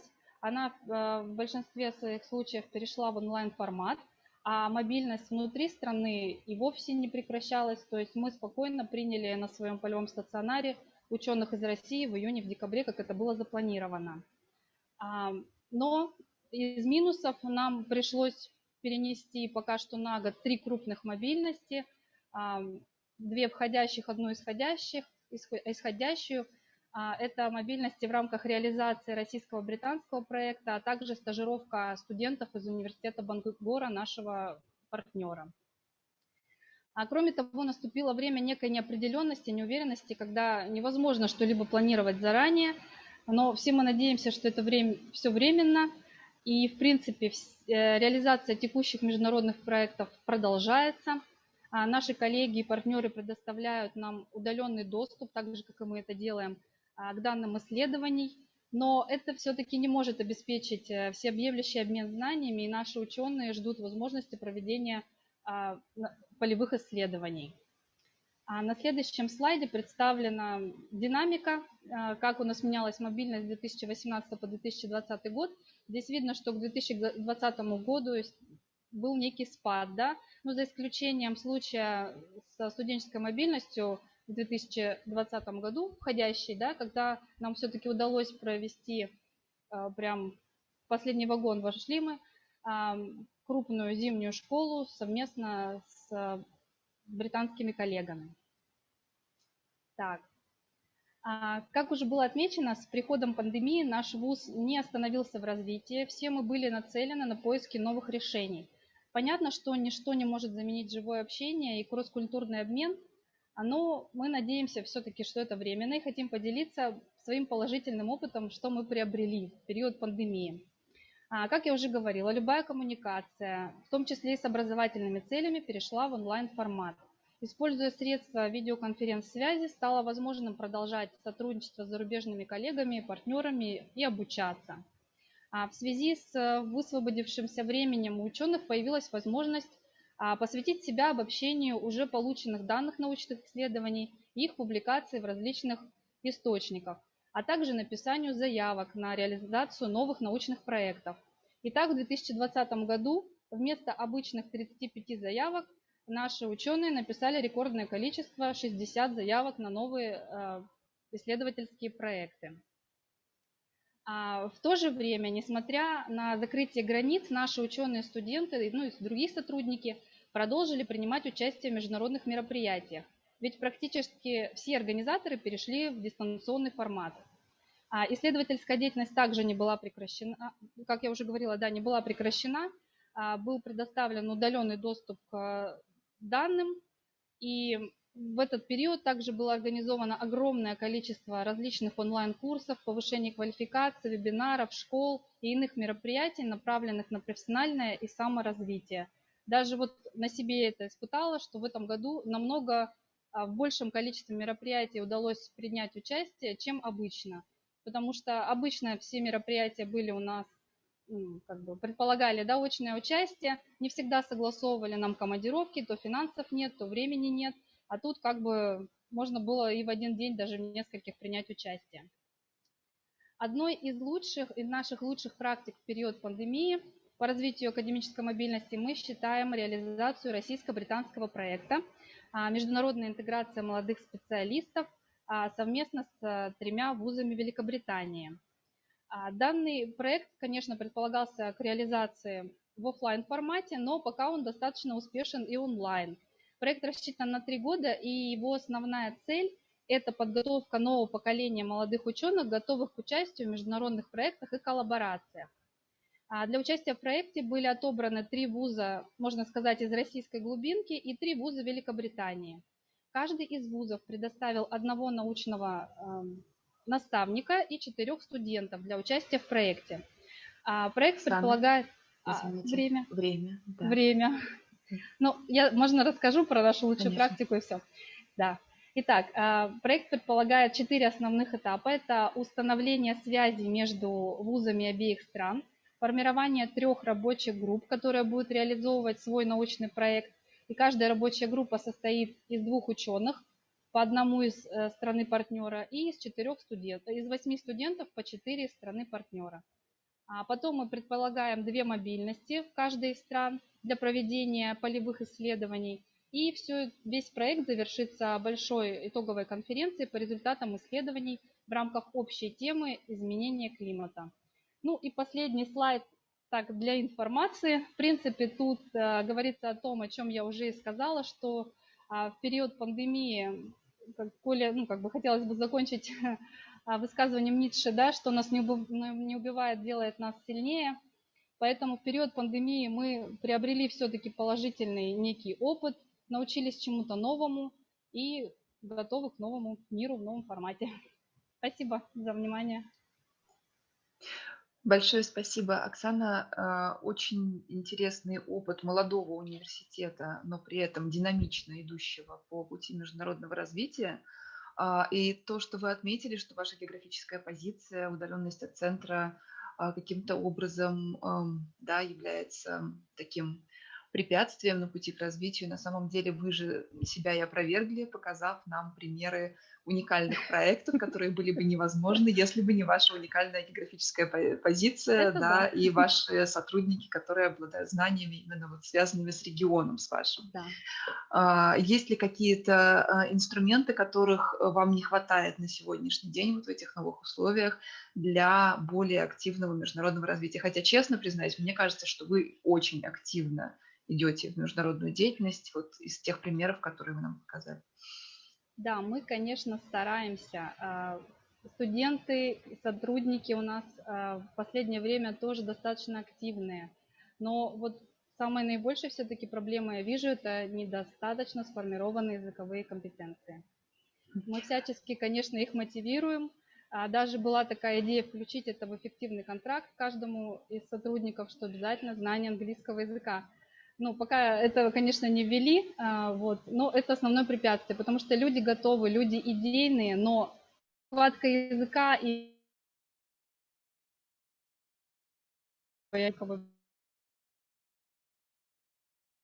как танские коллеги, которые присутствуют здесь в больших количествах, и сейчас все инструменты у нас в руках, не нужно никуда для этого ехать, и, может быть, эта площадка – это как раз способ каким-то образом помочь вам в решении этой задачи. Спасибо большое. Спасибо вам. Мы переходим к следующему нашему спикеру.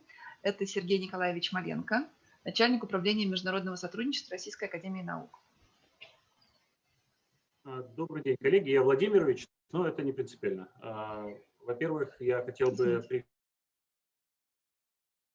приветствовать вас. Для меня это большая радость. Здесь мы не очень часто видимся с нашими коллегами из международных блоков российских вузов, но достаточно часто, естественно, сотрудничаем с нашими коллегами из научных организаций. И в этом отношении для меня вдвойне приятно иметь возможность представить некоторые планы нашей работы для наших британских коллег, тем более, что Университет Альянса владеет достаточно интересной методикой работы с постдоками и с докторами на своей территории. Это очень интересный опыт, который бы мы хотели также перенять в качестве практики для нашей деятельности. И с вашего позволения я хотел бы немного рассказать о том, что мы делаем и что мы будем делать, и пригласить непосредственно к сотрудничеству как российских, так и британских партнеров. С вашего позволения я запущу презентацию. Скажите, пожалуйста, видно ли ее? Все ли хорошо? Да, видно, все отлично, спасибо. Отлично. Тогда, с вашего позволения, начну. Ну, прежде всего, хотел бы сказать о том, что мы в настоящее время разрабатываем программу международной академической мобильности, которая начинает свою деятельность с уровня магистров университетов, и, конечно же, в эту программу включены аспиранты, постдоки, доктора, научные сотрудники, научно-педагогические сотрудники российских университетов, и точно так же мы будем выстраивать с нашими иностранными партнерами различные модели включения иностранных коллег в совместную деятельность с российскими научными организациями и российскими вузами. Мы в своей работе, в международном сотрудничестве и в рамках реализации концепции международного научно-технического сотрудничества в Российской Федерации базируем свою работу на нескольких нормативных актах. Вы можете их достаточно легко найти в сети интернет. И данные нормативные документы позволяют Российской Академии Наук реализовывать следующие задачи. Во-первых, мы можем организовать совместно с научными организациями иностранных государств фундаментальных научных исследований, прикладных научных исследований. Мы можем участвовать в таких исследованиях. Вы можете увидеть, что мы от имени Российской Федерации можем участвовать в реализации различных международных научно-технических программ и проектов. И для нас, для сегодняшнего разговора, наиболее важно и то, что в полномочия Российской Академии Наук входит также организация международного академического обмена в целях повышения квалификации научных и научно-педагогических работников. Российская разработана стратегия международного сотрудничества. Эта стратегия учитывает как интересы непосредственно Президиума Российской Академии Наук, так и интересы российских научных организаций и высших учебных заведений, наших университетов. В этом смысле для нас важно совершенствование координации международной деятельности институтов научно-исследовательских центров, лабораторий, других научных и образовательных организаций, которые находятся под научно-методическим руководством Российской Академии Наук. Мы совместно с заинтересованными органами государственной власти Российской Федерации и различными организациями участвуем в формировании стратегии и ключевых направлений совместной деятельности и международного научно-технического сотрудничества в России, в том числе определение точек роста и ключевых направлений международного научно-технического сотрудничества. И, что важно, для нас принципиальным является включение в этом и в следующем году Российской Академии Наук и научных организаций в существующие и разрабатываемые многосторонние и двухсторонние программы научного и научно-технического сотрудничества. В этом отношении мы готовы сделать серию предложений нашим британским коллегам. Давайте посмотрим, что мы можем делать совместно. Это требует какого-то отдельного разговора, и будем считать, что сегодняшнее выступление – это приглашение к более длинному разговору в последующем.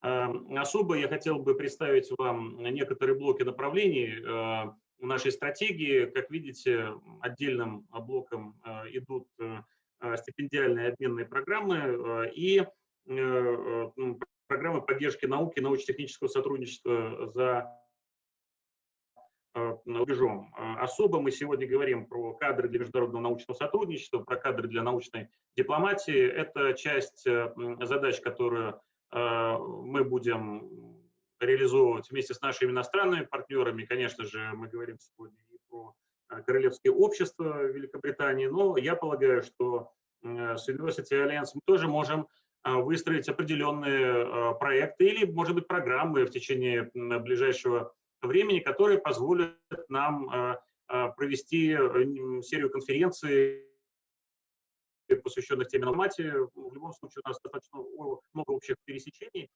И если говорить непосредственно про международную мобильность, то для реализации своих основных задач мы должны организовывать этот международный академический обмен, организовывать программы международной академической мобильности научных и научно-педагогических работников, в том числе в целях их обучения и проведения научных исследований.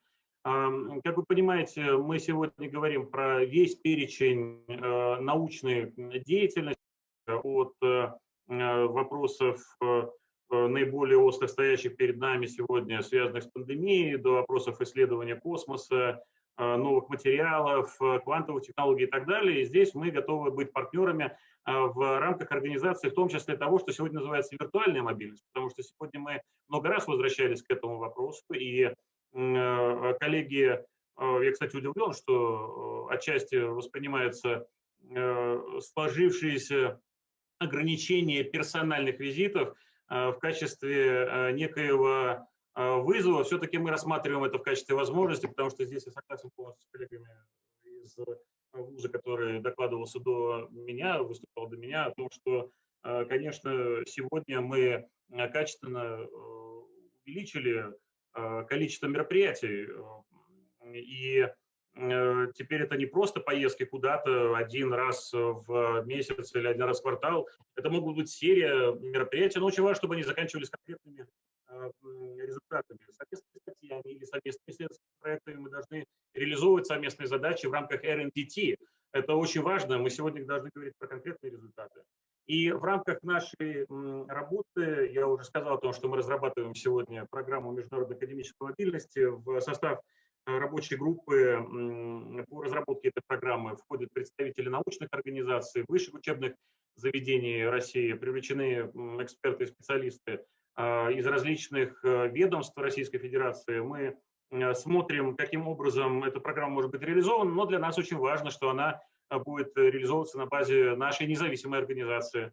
И Российская Академия Наук продолжает сохранять свою независимость. И здесь основными целями нашей программы является поддержка и содействие участию российских ученых в реализации совместных проектов с иностранными коллегами, привлечение зарубежных ученых к обмену опытом на базе научных организаций, вузов и компаний в Российской Федерации и содействие интеграции и существующей и формирования новых рынков. Здесь мы можем быть полезны друг другу, и инструменты, которые предусматривают наши программы, вы точно так же видите. Это то, что сейчас входит в концепт программы. Я полагаю, что в первом квартале мы эту концепцию будем широко обсуждать в Российской Федерации, и до конца года эта программа должна быть принята. В этом отношении то, что касалось вопроса безвалютного обмена, как это раньше называлось, то, что мы делали с нашими британскими коллегами в том числе, мы будем стараться возобновить в каком-то виде эту практику. Мы, конечно же, говорим сегодня про необходимость организации летних и зимних школ для постдока в том числе.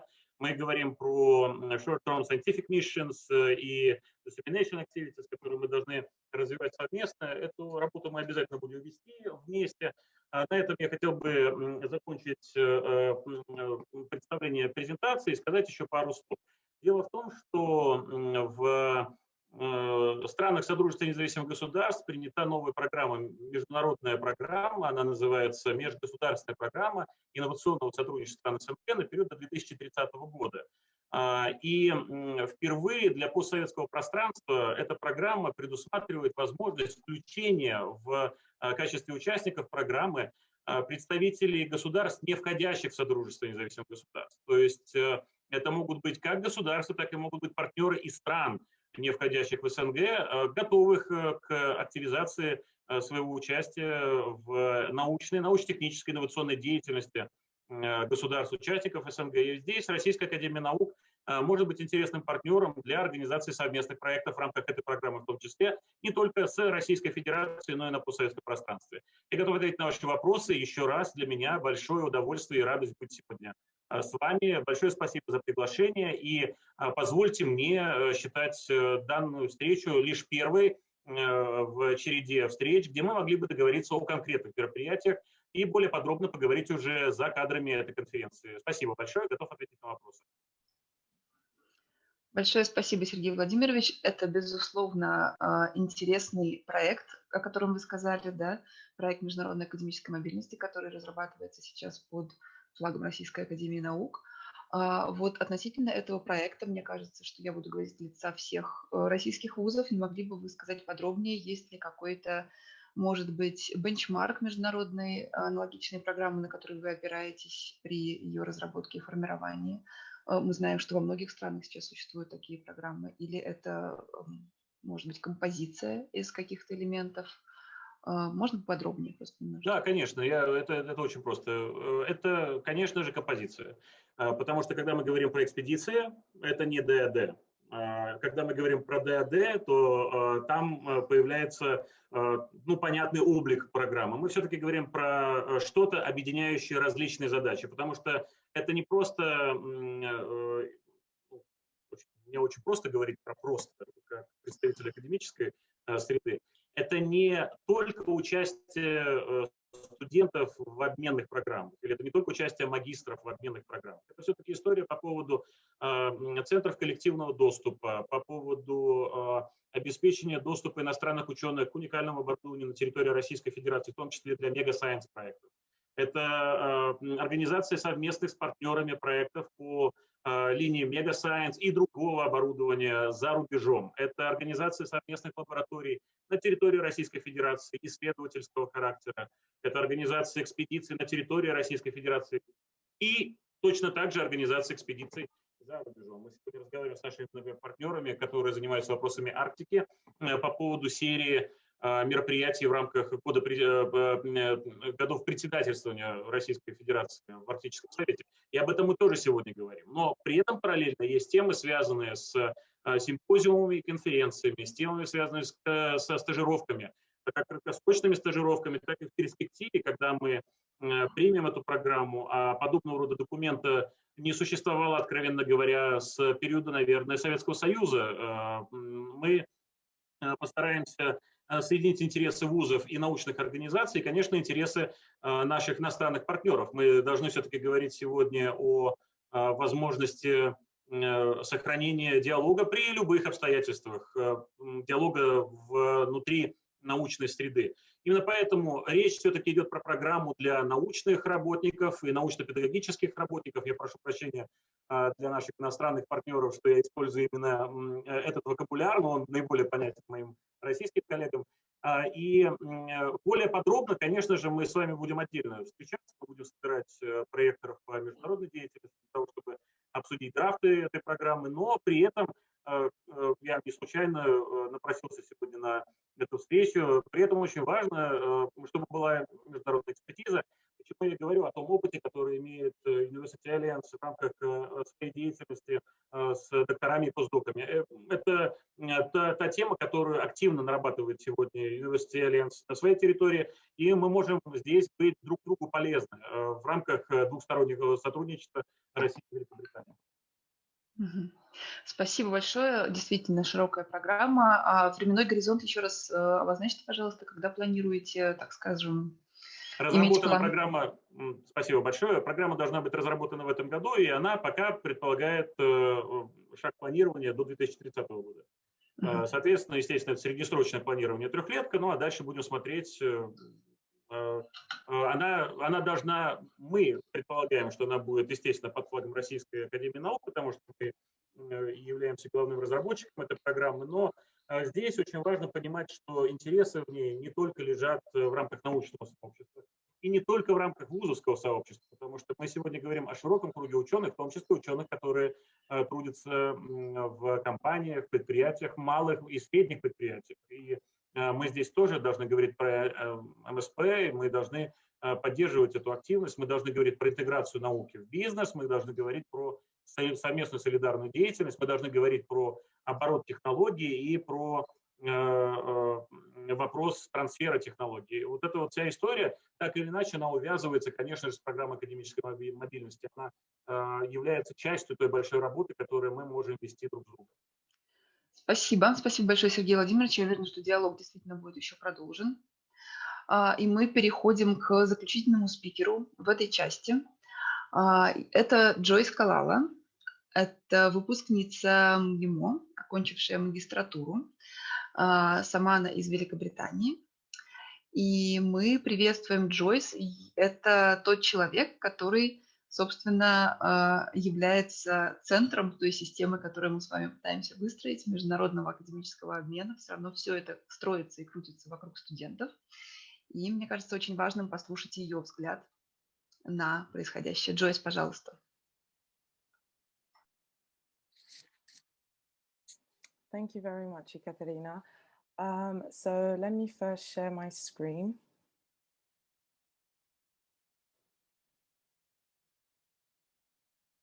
Are you guys able to see?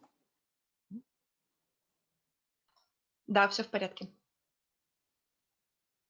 Okay, perfect. Okay, so I would like to introduce myself. My name is Joyce Kalala, and so I'm a former UK student at MGIMO. Oh, sorry about that.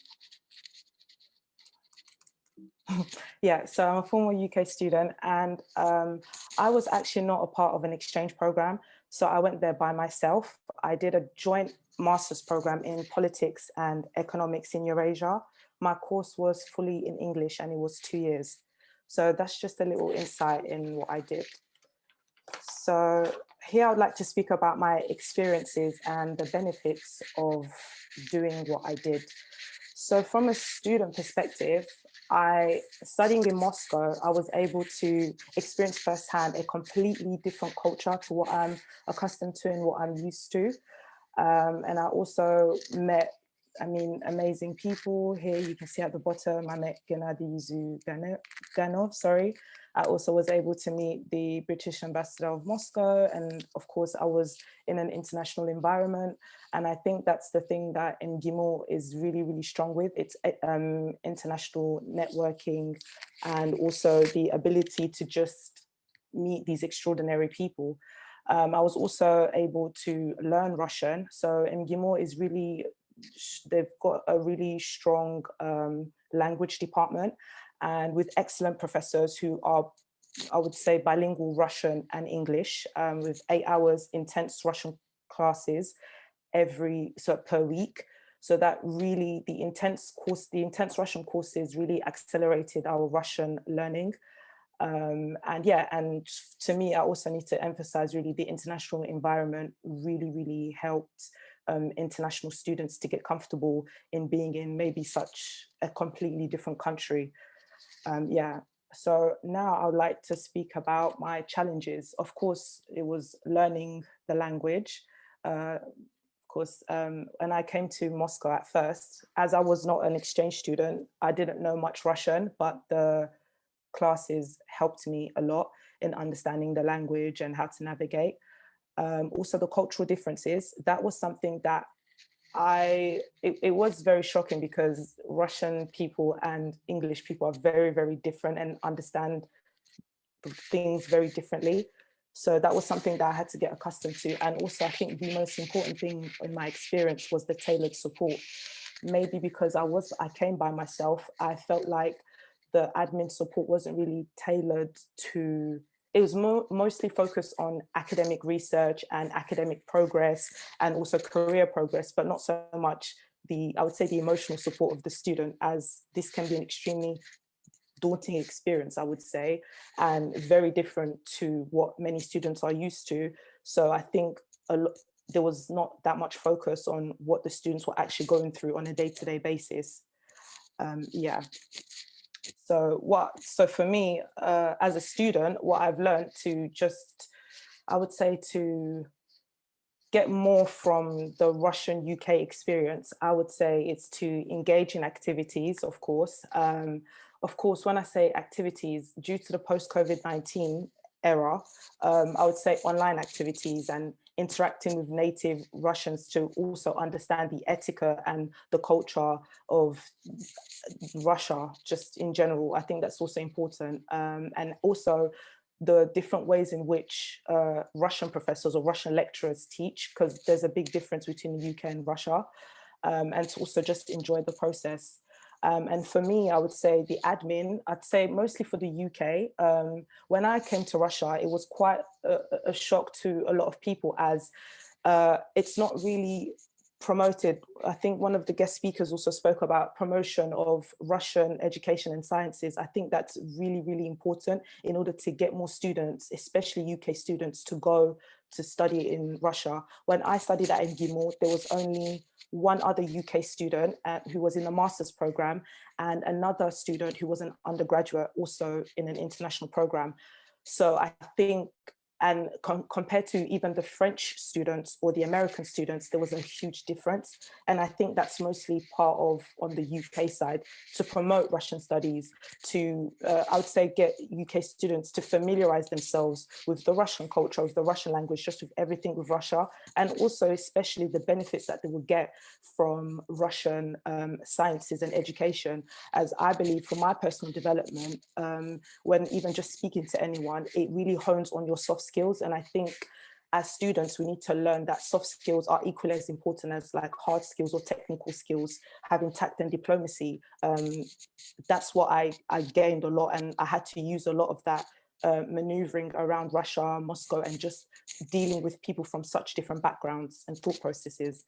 Yeah, so, and also I would say tailored support is important. I'm sure that we all know that in order for academic success, you know, we can't just focus on one thing. We have to focus on the well-beings of the students. And I think that goes from both sides, Russia and also the UK.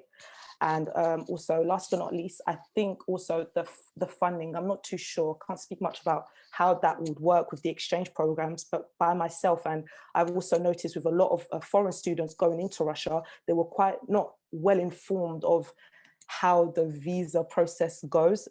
So, and it was a bit complicated, and it's also the expenses, I would say, that should be told beforehand if it is still possible to go to Russia during this pandemic. And yeah, that's it. Thank you.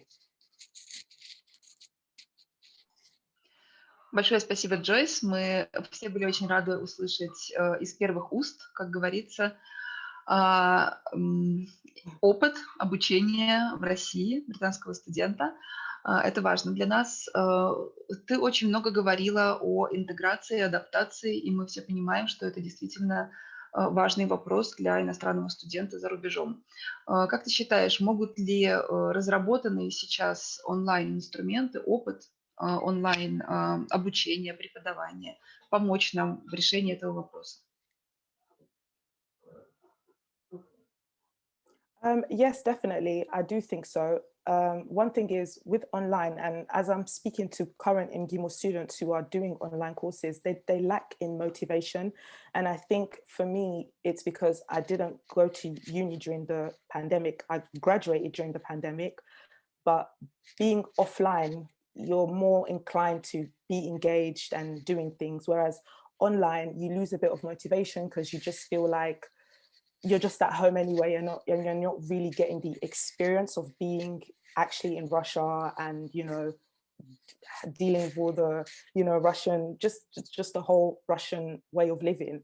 But I do think if a lot of, I would say, emphasis from the UK side, because when in Moscow, the Russian students were very, very much interested in the UK culture, but whereas with UK students, there isn't that much. So I think interaction with Russian students will be great, and even just academics from the university will really make students want to improve the academic mobility.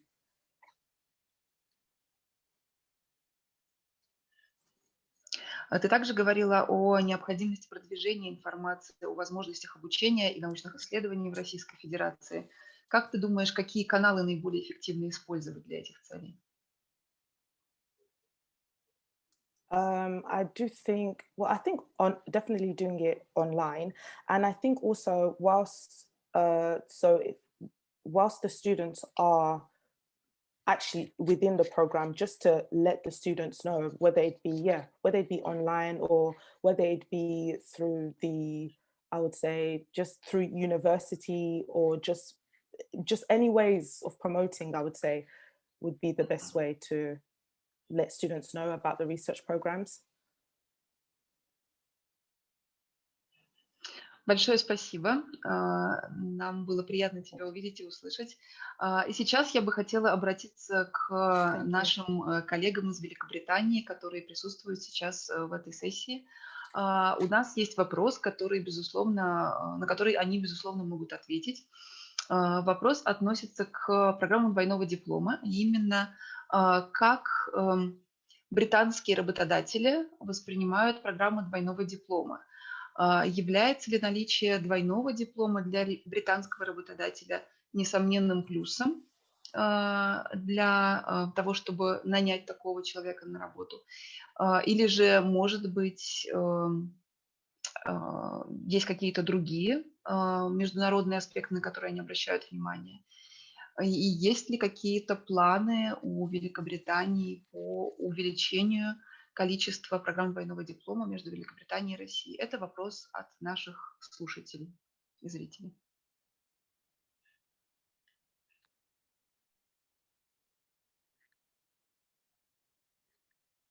Коллеги из Великобритании, можете включить. Thank you for that. Yeah, thanks. Yeah, Richard, please. It's Richard here. Maybe someone like Professor Robin Mason from Birmingham will have a key view on this, but from my perspective, of course, it really depends on the type of role being advertised and recruited for. But broadly speaking, the kind of soft skill set, the kind of cultural awareness, the ability to work internationally and across teams is critical for a lot of employers. And to demonstrate for candidates who have that experience of working cross-culturally, internationally, is going to be a benefit. And to demonstrate the ambitions of that candidate who's put themselves into a different cultural environment to operate has a real benefit to employers, especially if they get language skills with it. In terms of your structural question, system to system, to get more joint and double degrees, this was a key topic in the Vice Chancellor's and Principal's visit to Russia. We had a critical workshop around this area with a view to increasing where universities want to dual and joint degrees, but starting from a point where it benefits both universities and the students. I think that's the critical part. So it's a step by step in terms of partnerships. But perhaps I'll pass to someone like Professor Robin Mason from the university perspective.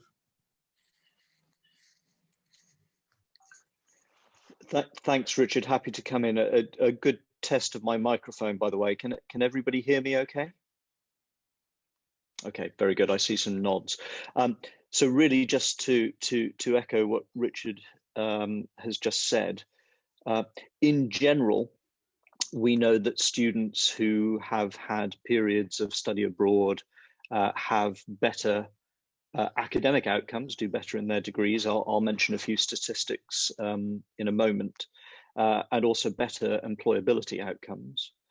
I think as the proportion of students who have mobility and study abroad during their degree goes up, as we grow that, it'll be increasingly important that students find ways to differentiate themselves. And I think double degrees where they're done well between two high quality institutions can be a real differentiator for a student for all of the reasons that Richard gave. We shouldn't, though, underestimate the challenges, probably greater at undergraduate level than postgraduate level. So it isn't straightforward to align curricular standards, assessment to ensure that attainment is and the learning quality is the same across the two parts of the double degree. And therefore, it's probably easier to start at postgraduate level. That's been our experience.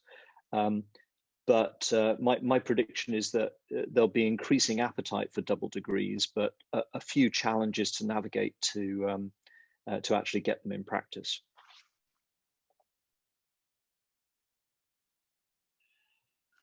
Большое спасибо, Ромин. Большое спасибо, Ричард. Кто-то еще из коллег хочет прокомментировать со стороны Великобритании?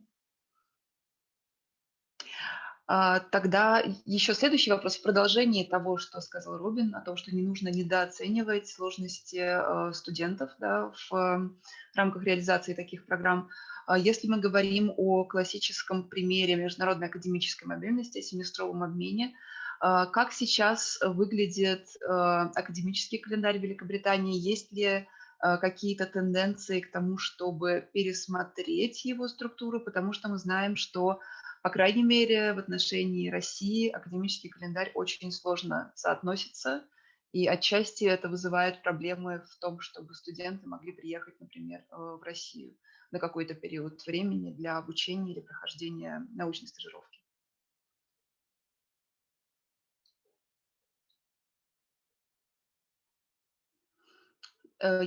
Любой спикер может прокомментировать.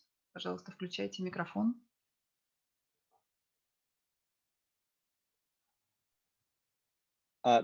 I'm going to be talking a little bit about that during my presentation, so I'll stay quiet just at the moment. Отлично, спасибо.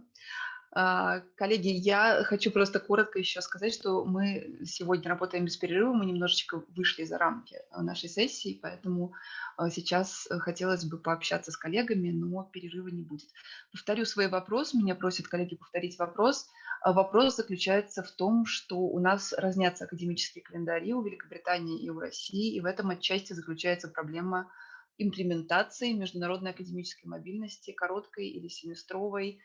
Студентам и аспирантам сложно соотнести свой академический календарь зачастую. И мой вопрос заключался в том, есть ли какие-то планы по смягчению академического календаря, может быть, каким-то изменениям, для того, чтобы мы могли строить более органичные международные программы мобильности. Если коллеги пока не готовы прокомментировать этот момент, то мы подождем выступления Робина буквально через несколько минут. А пока я хочу задать вопрос, который, мне кажется, обозначила изначально в своем выступлении Дарья, касаемо того, что век глобализации закончен, и начинается век астрализации с одной стороны, а с другой стороны современные технологии, онлайн-технологии, наоборот, позволяют нам через страны, через расстояние все глубже проникать в академическую and how continents, and we can get engaged with academic communities based in different locations. So my question goes both to the Russian speakers and the UK speakers. What's your take on the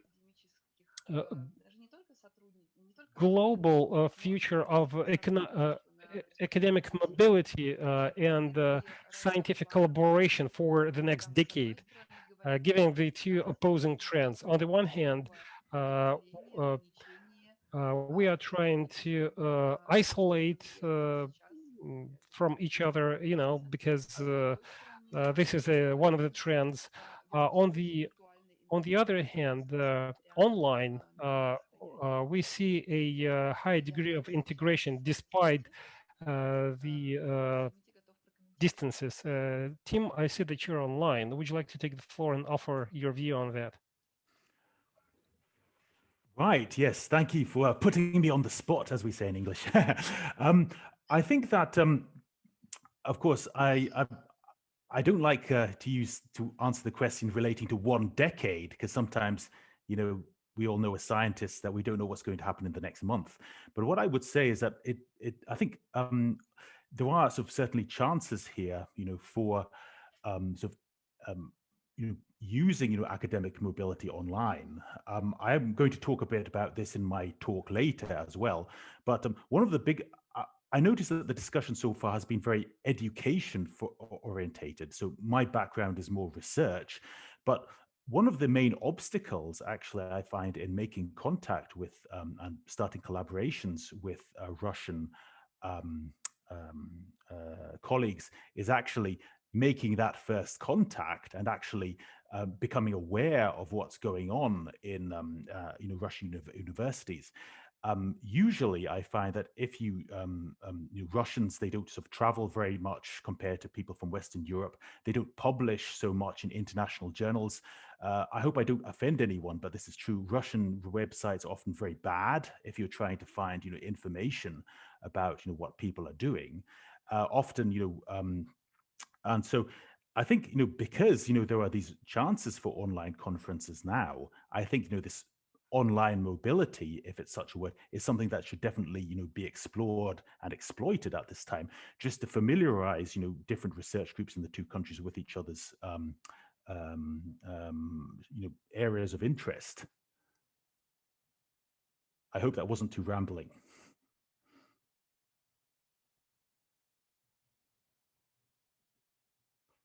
Конечно, безусловно, да. Yes, thank you so much.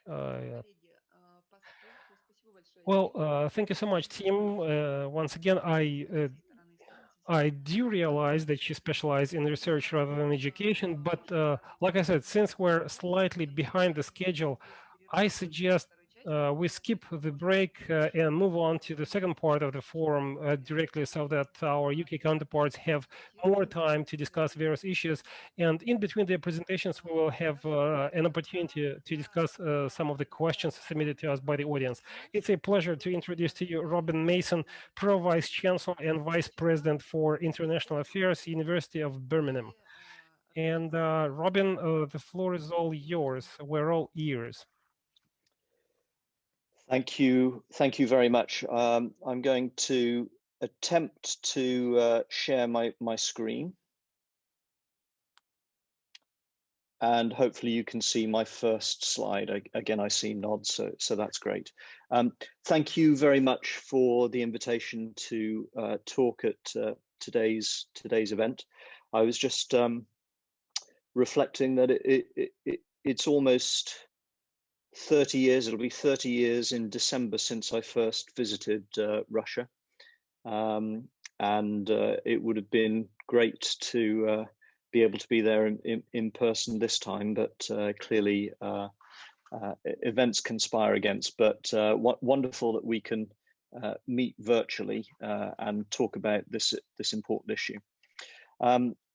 So let me give a little bit of context for mobility at the University of Birmingham. As speakers, we were set 4 exam questions, as it were, so I'm going to try to speak to all 4. The first was, what has incoming and outgoing mobility looked like at your university? And here's the story for the University of Birmingham.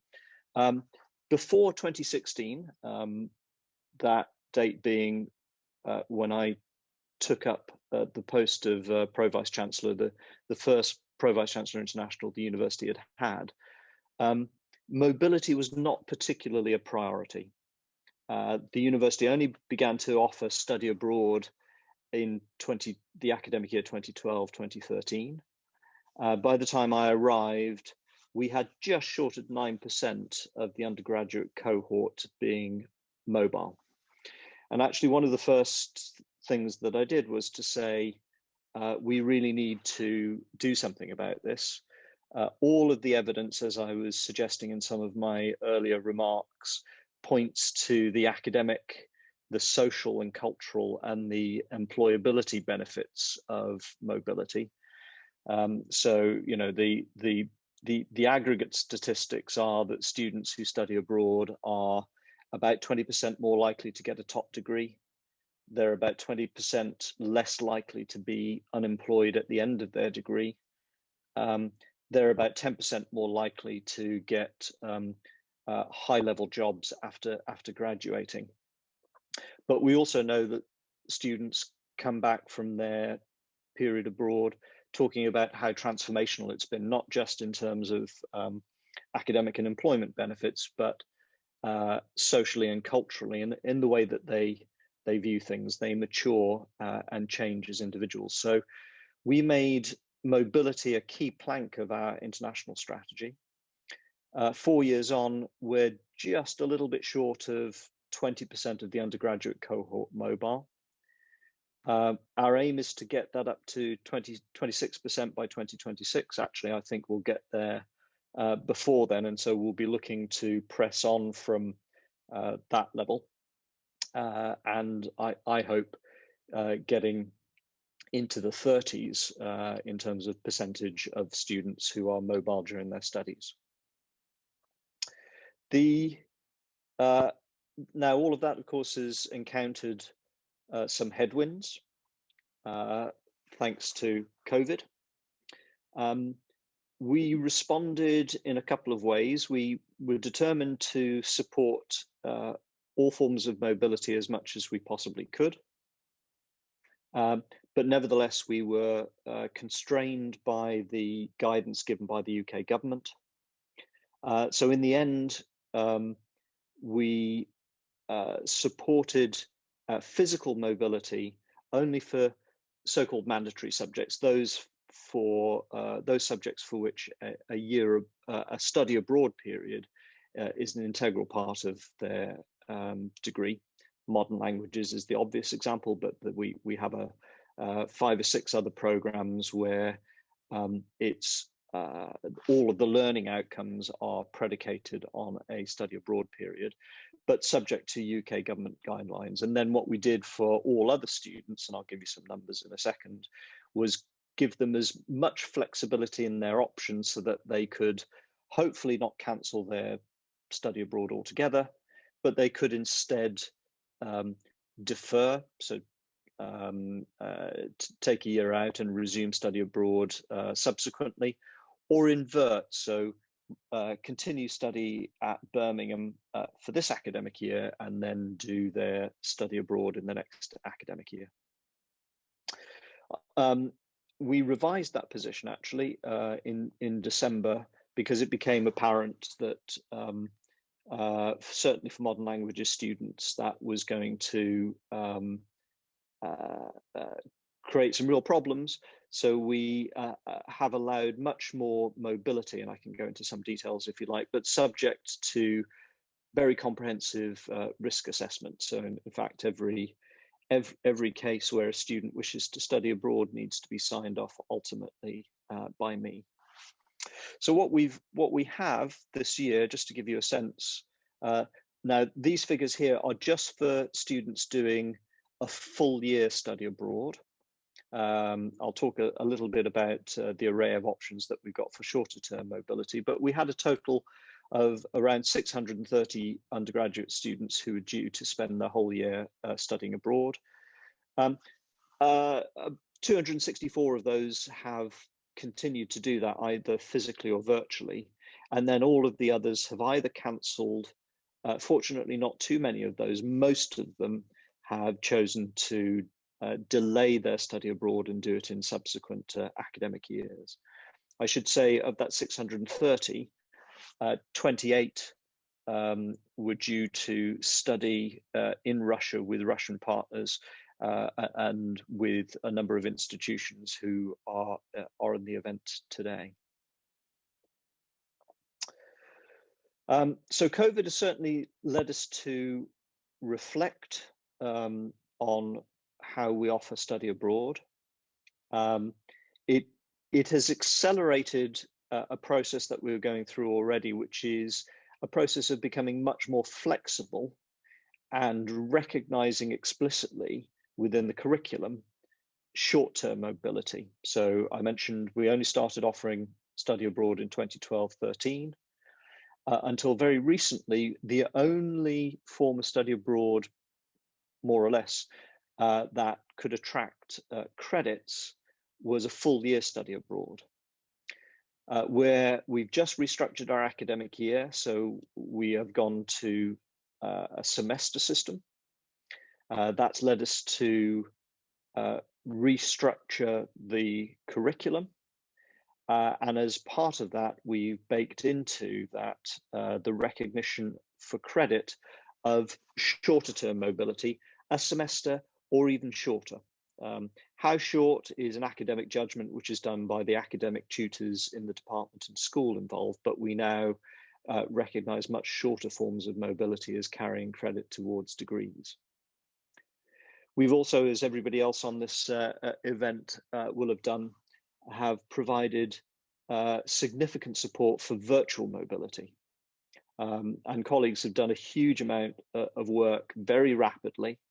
I do think on balance, there have been many more pluses than minuses in the experience. There's been a lot of innovation in terms of educational mobility. But I would caveat that and say it's still too early to tell just what's worked well and what needs further refinement and innovation. So we'll be collecting evidence in terms of post-mobility surveys and assessment outcomes, trying to get a better sense, particularly with virtual mobility, of what's worked and what needs improvement. But to speak to Tim's earlier comments in terms of research mobility, academic mobility, from early career researchers all the way through to more senior academics, we've seen a huge amount of innovation. And while there are certain circumstances where there is no real substitute for physical mobility, actually colleagues have been even more active than usual in terms of online conferences, webinars, hackathons, and so on. So there's, I've been really pleased, having been initially nervous that our push to get mobility amongst academics would stall. Actually, there's been a huge amount of innovation. What about the medium term? Once hopefully this pandemic is over, I do expect, despite all of the virtual innovations, that the demand for physical mobility will return. Just to touch on that briefly, my sense is that where you have established networks and established partners, virtual mobility works pretty well. But where you're trying to initiate things with new partners and new networks, that becomes really challenging without some form of physical meeting. We've been operating our international campus in Dubai since 2018, and we're about to open our full campus. We've been in a temporary campus while a full campus building is being built. That opens for operation this September, and that will become a really important node for our mobility. With the terms of Brexit now understood, we have always prioritized being a European university, and we've always prioritized the fact that academic collaboration is something that will continue even if there are trade barriers, and even if there are some political difficulties with the UK leaving the EU. The University of Birmingham remains a European university, and we're very pleased to be a member of a European University Alliance called UNIWEL, with 6 other European universities from a wide range of countries in the EU, and that will be an important network for us for European mobility, but of course keeping our other valued European partners. We've mentioned already the Turing scheme. We like to see that as an opportunity. It is not the same as Erasmus+. We can debate whether it's as good as Erasmus+ or not. It is what the UK is embarking on, and we're determined to make it a success. And I think that's true of the sector. But we need to know more about that. A defining aspect of it seems to be that it will look to support students from a wider range of backgrounds who may previously not have viewed study abroad and mobility as for them. If so, I think that's a really positive aspect of the scheme, because we know that those students are underrepresented in the populations of students who are mobile. And we also know that when they undertake mobility and study abroad, it has an even greater benefit on them than it does for other students, again, in terms of the academic outcomes and employability. And we have, as a university, doubled down on our commitment and ring-fenced funds to support academic mobility, so that when physical travel becomes possible again, we can pick that up and complement it and supplement it with virtual mobility, so that our hope and expectation is that from the autumn onwards, we have an even greater degree and greater diversity of mobility, not just for our students, but also for our academics. But I'll stop there and hand back to the moderator. I've just got to try and work out how to stop sharing my screen. And hopefully that's done it. Огромное спасибо, Робин. Thank you so much, Robin. And indeed, you touched upon some of the aspects linked to the questions raised by the audience before. It was interesting to hear about the experience acquired by your university, and I do hope that you that this experience will be shared with other UK universities. Like I said, we are way behind the schedule, so I'd like to ask the audience to save your questions for the Q&A slated for the end of the forum. We will just give all the speakers a chance to go ahead with their presentations, and then we will have a joint Q&A at the end.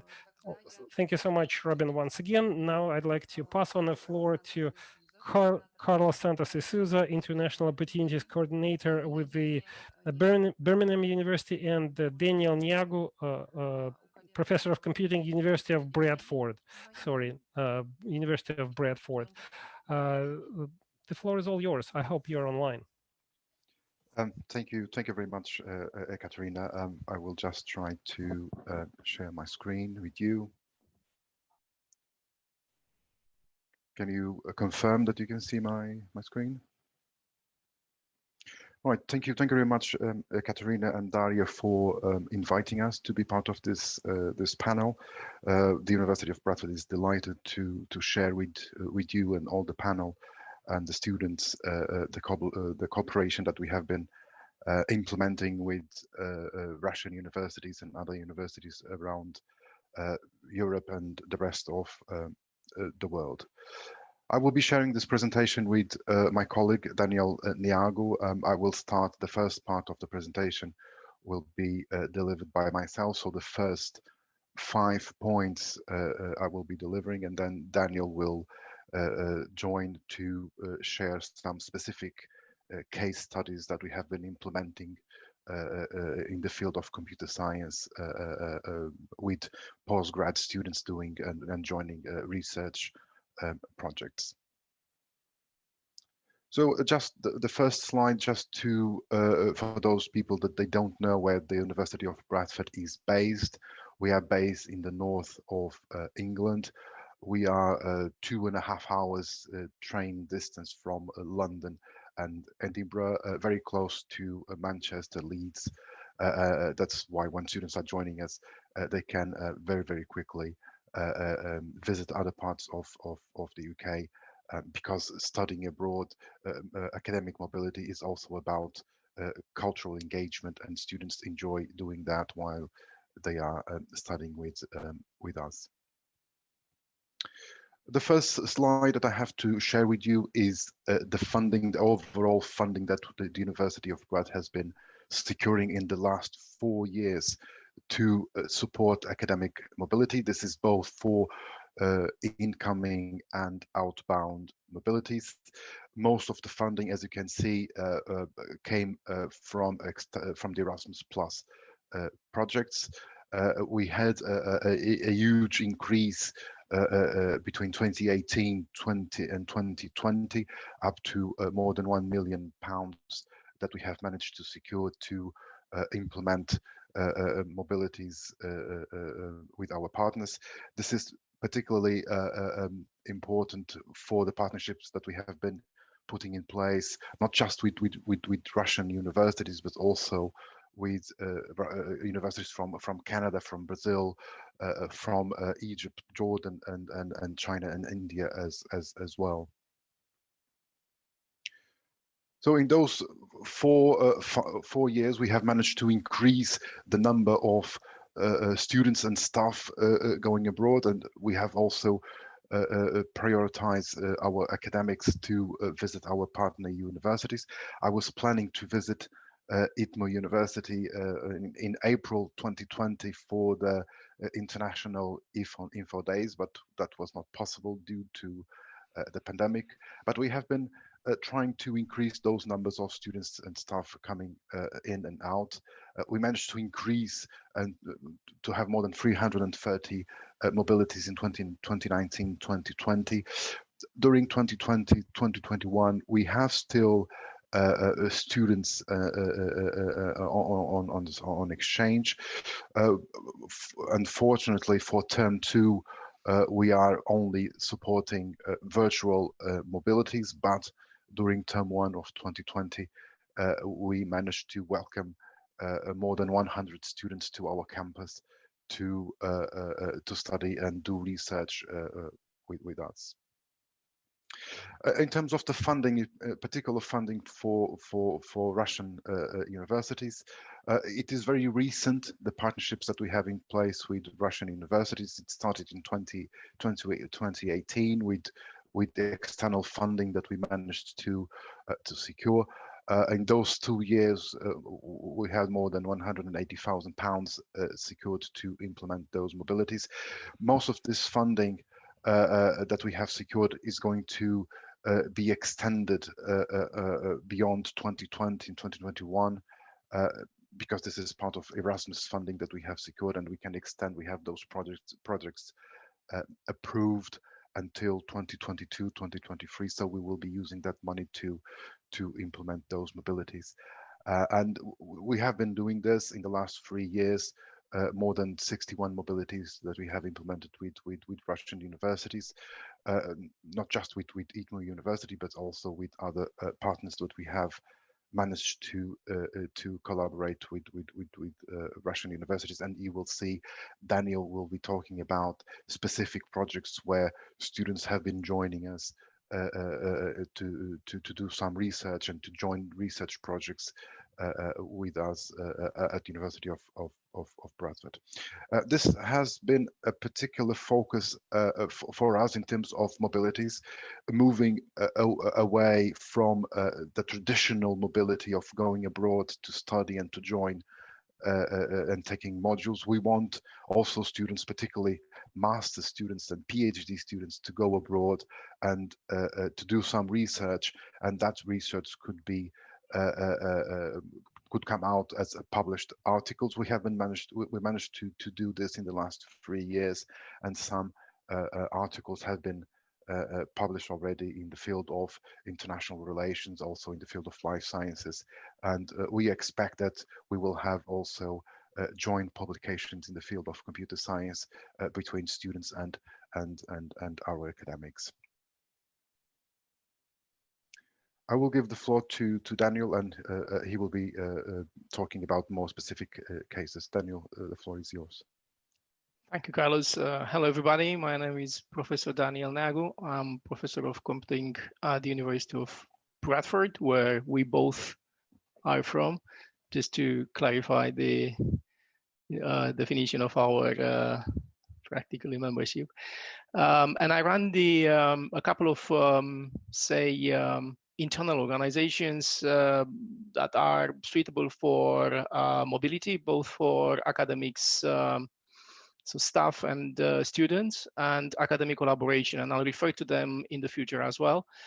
I know that pandemics actually had an impact on my hair, but I can tell you that I was involved in exchange studies even as a student at some point, so I'm still young according to some standards, though some people are spamming me for early retirement.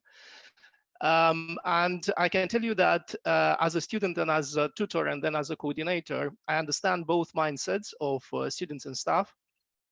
And I'll try to refer to this in my presentations and the way we engage with students and visiting academics at the University of Bradford, and particularly at the Faculty of Engineering and Informatics that I will refer to.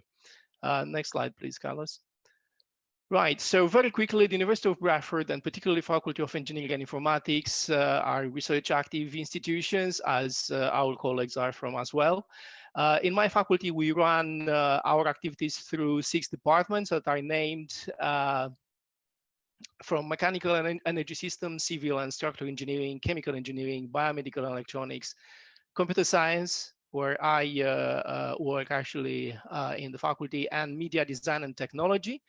And from a particular viewpoint, we combine fundamental science and applied sciences. So we are kind of a guided internally by the CDIO principles in terms of taking, say, fundamental science and experimenting it fast. And this is a driving practically challenge on one side, because it's difficult to run labs virtually to some extent. We can argue here. But in computer science, we can run them successfully. And I'll tell you how we try to do this with our mobility examples and academic exchange studies projects. In the department, we run a number of programs. At undergraduate level is software engineering, computer science, and computer science for cybersecurity. And at master's level is computer science, cybersecurity, Internet of Things, and big data science and technology. And they offer that particular bridge to combine virtualization with presence on campus, because our students, Carlos mentioned this year, were very lucky to have them on campus in semester one. We still needed to combine this, because at some points they needed to self-isolate, at other points they needed to, and they came actually to the labs, and even now they are engaged online while actually back to their home university. Next slide, please. Yes, next slide. Okay, thank you. So in terms of the principles, we run our projects, and that will be our last advertising slide. We have three pillars in terms of advanced healthcare, in terms of innovative engineering, and sustainable societies. They are practically intertwined and interchanged to or through the research groups. And in computer science and in engineering, we run our projects with the students, mostly hosted by the Computing Enterprise Center. That is a bridge between local industries and international expressions of interest for businesses, the AI research group, and a particular research, interdisciplinary research, the Advanced Automotive Analytics group that is run by the AI and the Automotive Research Center. But of course, other students actually are hosted by the other departments. So let's get into the project examples, and let's share some successes we had in the past year, practically. Next slide, please. Right, so we had in the Computing Enterprise Center a number of programs that we engaged previously with both our research collaborators from industry, for example, Jaguar Land Rover, through the Advanced Automotive Analytics, Salient, that is a network security company in Leeds, as well as with smart cities in Europe through the European Commission project SCORE, that is running on smart cities. At the same time, we engage with Erasmus Plus, not just through the normal exchange studies, but actually in academic mobility, but through projects sponsored by them, such as Live to Learn, that is run by our sister faculty of healthcare and a number of universities in Europe, from Ireland, University of Cork, in Slovenia, in Spain, and Finland. That is related to multilingual interpretation of local materials delivered to refugees hosted in those countries, as well as actually to generalize the platform later. At the same time, we have a number of additional collaborative work with local institutions like the NHS, the Bradford Teaching Hospitals, Leeds Teaching Hospitals, as well as manufacturing companies like Rakusense in Leeds, and so on and so forth. So there is a combination of projects that already work for our students, and what we offer is to plug the academic mobility, particularly visiting students within this project, in which we had students working at the same time remotely. For example, we have students from Jordan and Egypt joining these projects remotely, as well as some of even their own colleagues from the same universities, but coming over to our campus, as well as other students from other universities. And I'll mention our students from Plekhanov University and ITMO in the next slide. Next slide, please.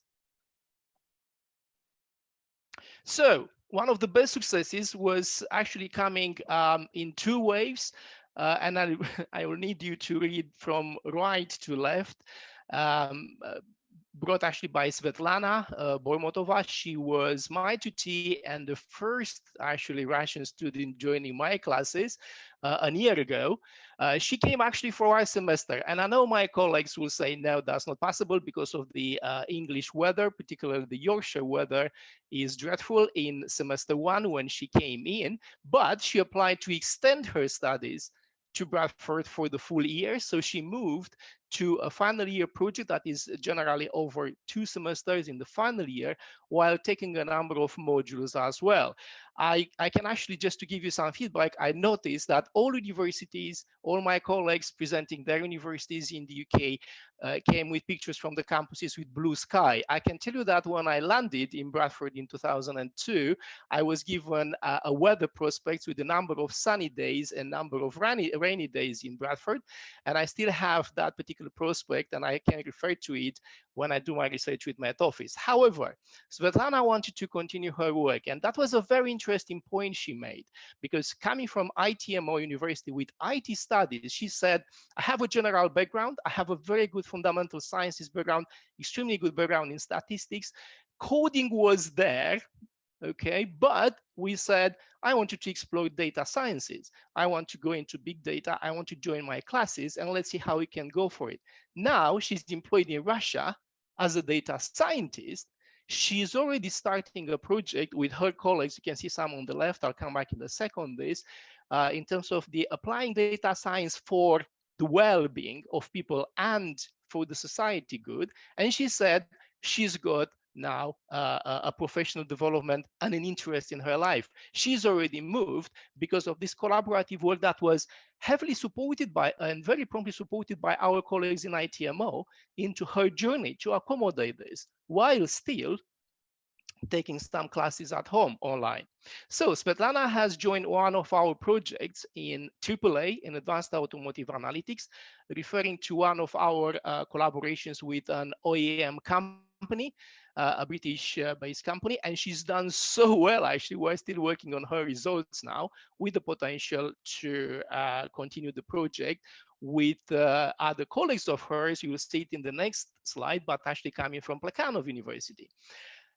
During that time, and while actually being in the semester 2 self-isolation, because of the lockdown period, she joined some of my classes students. You can see Smriti with her because she were mates on the same flat, so they could be together at the time. And the other colleagues like Muhammad, who's on the right bottom, they joined a team winning one of the hackathons on data science organized by UK Black Tech at the time. And that actually was published in the local newspapers and so on. A beautiful idea to support people being under aggressive, say, behaviors at home by a mobile application supported by artificial intelligence and data science. You can read more for this, but I'm happy to provide more ideas. You can find news on LinkedIn, local newspapers, and the Bradford website. Let's move on, please, Carlos. I told you that technically the work she and actually Muhammad Usman have done a year ago with our AAA researchers has continued with Alexei Uglanov and Kirill Kartashev, who joined with different speeds the campus as well. So Alexei actually came over quite fast. Kirill was online for a period and he came over. And what they've done is they continued to work on some innovative ideas led by Professor Felician Campan, the head of the Automotive Research Center at the University of Bradford, in that AAA joint venture with AI Research Group. And we do research actually using machine learning and data science on real world data of engineering big data kind of features. You have some of our main principles of reusing and recycling data in engineering, particularly related to automotive engineering that they worked on. And I'll try to cut off short now because I presume I'm quite left. Thank you very much, Ekaterina. So let's move to our last example that is related to something that is very actually close to my heart for many reasons. We ran in semester one this year, a project that is funded by the University of Bradford's Research Office related to COVID-19 data quality. And at the moment we're looking, the paper is almost there to be submitted. It's a paper with about 20 authors, because actually is work done by the researchers in the AI research group, 5 academic staff, including staff, including actually colleagues from health sciences, life sciences, and international studies, and students from Sao Paulo, Brazil, University of ABC, University of Cairo in Egypt, University of Jordan, and our students from India, Pakistan, and interns from France, from Toulouse, actually.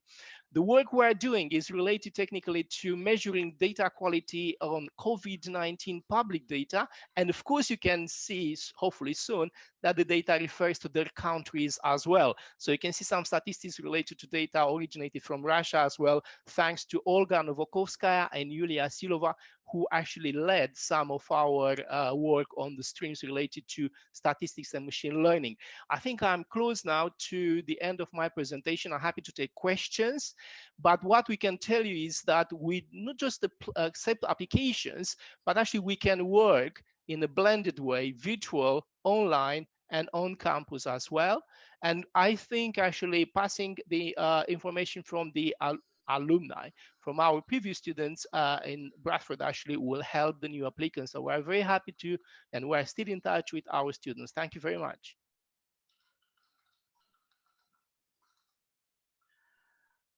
Большое спасибо, уважаемые коллеги из Брэдфорда. Thank you so much. Indeed, the University of Bradford usually shares with us some recent news and good news. Thank you so much. Let me pass on the floor to Timothy Douglas, working for the Lancaster University, the engineering department. The floor is yours. Right, thanks. I'll try to share my screen first of all.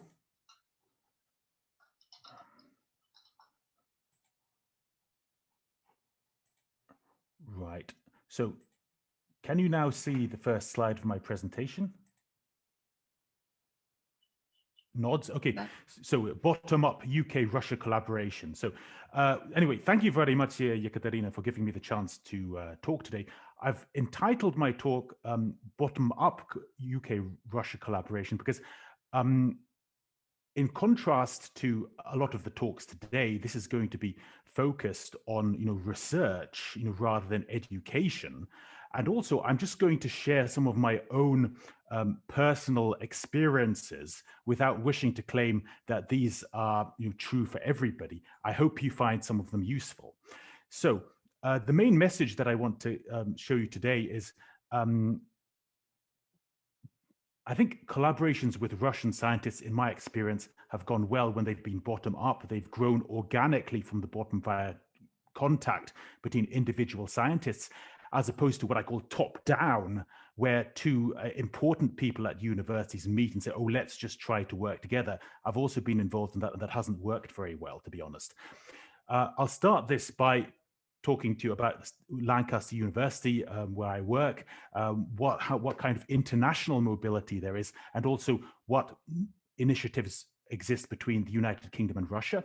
Then I'll talk to you very briefly about my research field, which is biomaterials for tissue regeneration for biomedical applications. But you're really here to hear about my adventures with Russians. So I'll talk to you about my collaborations with Russians, why I think they've worked, also some experiences in organizing face-to-face UK-Russia workshops supported by the British Council. And also a topic that came up today is conferences online. We had a UK-Poland conference recently, and I think it has a lot of relevance for establishing better sort of contacts with Russian universities. Then I'll ramble for about 6 slides at the end with my own thoughts. So Lancaster University, it's not very far from Bradford on the coast of northern England. It has even worse weather than Bradford. It was founded in 1964. It's about 50 years old, with about 16,000 students, of which 2/3 come from the United Kingdom, 1/10 approximately from other EU countries, and about 1/4 from outside the EU. There are international mobility initiatives taking place, despite COVID. Students can go abroad for a year or for one semester. There are also field trips and vacation programs offered. Academic travel is possible still. Since COVID, students have still been going abroad to study, and they've also been coming to Lancaster to study, albeit in lower numbers than before. Regarding academic travel, that hasn't been going on so much. It's more been limited to going to partner universities or for essential research. There have been more online conferences, of which I've organized one. And the university is thinking how important international travel might be in the future, not just because of COVID and potential future pandemics, but also regarding the environmental impact. So what UK-Russia initiatives are at Lancaster at the moment? Well, I work at the Engineering Department and Material Science Institute. I have several collaborations with Tomsk Polytechnic University, Saratov State University, and also with colleagues at the Siberian branch of the Russian Academy of Sciences in Novosibirsk. I'm also in contact with Skolkovo and MGU in Moscow, and also Surgut State University in Siberia. Those are my initiatives. At our management school, we also have an exchange with the Higher School of Economics in Moscow, where students from Moscow can come to take their second year at our university. At Lancaster, the degree lasts 1 year, so students will go to Moscow to take extra courses, but just for the experience rather than credit. That's been running well for some time.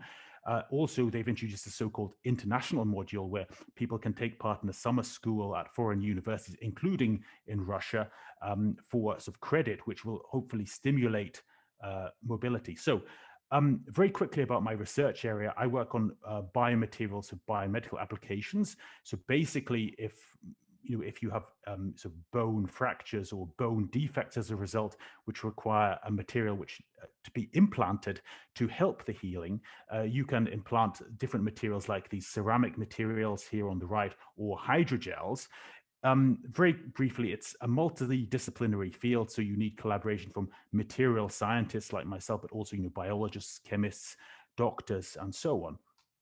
And my main and most successful collaboration has been with Roman Sumenyov, a very good networker and very Europe-orientated scientist at Tomsk Polytechnic University.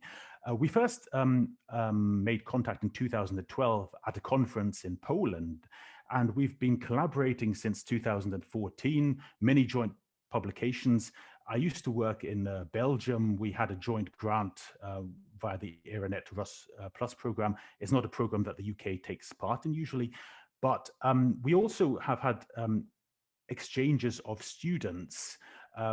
Roman has sent four students to Lancaster with money provided from the British Council and also from the Foreign and Commonwealth Office of the UK. I also have a good collaboration with Saratov State University. This is a picture of myself and some colleagues at one of the UK Researcher Links conferences that I organized in Lancaster, which I'll talk about in a moment. Again, this was a personal contact because my former supervisor in Belgium had good links with this university, so I got to know them. Since 2016, we've published a lot of manuscripts together, and we've also had scientists, coming to Lancaster thanks to mobility provided by the British Council. Since the COVID outbreak, I've also taken part in online conferences at Saratov. Other contacts at these various universities, I point out that they're all sort of, personal contacts because they're friends of friends, somebody has introduced me to them, or because I've met them face to face at conferences, including Researcher Links, conferences financed by the British Council. I've also organized for myself for UK-Russia events, where about 60 people took part each time, about half from Russia and half from the UK. They were all in Lancaster, and actually one of the nicest things about it, apart from the science, was the fact that most of the Russian early career researchers came to the UK, for the first time, thanks to these events, which was, very rewarding from a personal point of view.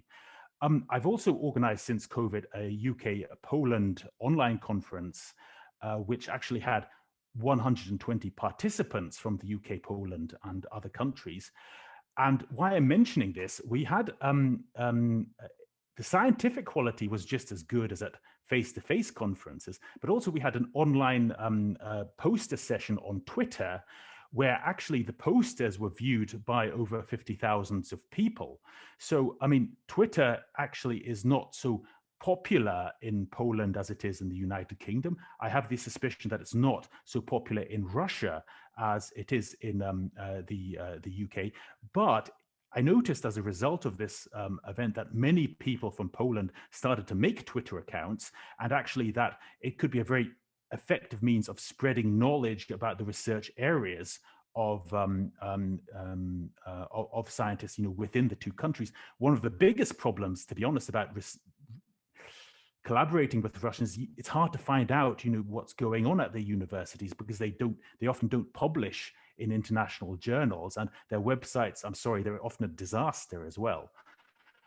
I've often had, I've also sort of taken part in conferences, in Russia as well, such as the Fourth National Conference on Regenerative Medicine, which is also a very good networking opportunity. So in these final 6 slides, I just want to share some of my own personal thoughts. Why have the collaborations that have worked? Well, they all started with a personal contact, like a face-to-face meeting at a conference, or in-personal introductions. Establishing contact by email, it does work in collaborations with other countries. It doesn't really work with Russians. They don't really respond to emails. You're just being honest. And also the cooperations which have grown, they've grown organically. They've been sort of stimulated. We've had a connection together, and the cooperation has grown by itself. I've also been involved in top-down events where two universities decide to work together. Nothing really effective has come out of that, because a forced collaboration doesn't work. Also, it's worth keeping in contact with people, because collaboration doesn't always start. In these collaborations, it took some time before we started to work together, and so which brings up the question: when do you start to measure success? Not just how you measure success, but also when.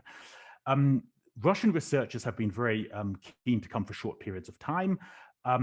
Robin made a very good point, I think, that it's better to start with academic exchanges at a PhD level, because it's very difficult, to make two timetables of, two undergraduate courses compatible. I think that's the way to go as well. I mean, people are quite willing to come for purely research, not just for PhD, but also just in the framework of a master's thesis, where you don't have to do things like course matching or making sure that one course is recognized at another university. This requires some flexibility on the point of view of the people who want to who travel. Russia is more difficult than other countries because people need visas. Another point that I want to make: good communication is vital. Don't just speak English all the time. If you can speak Russian, speak it. Russian researchers have very variable English skills. Some speak excellently. I've had people where I've had to explain 3 times slowly in English and then once again in Russian. And people in Russia will also react differently and more positively if you can speak their language. Often I found the people who are the best at speaking English are not the people who are the best at doing science.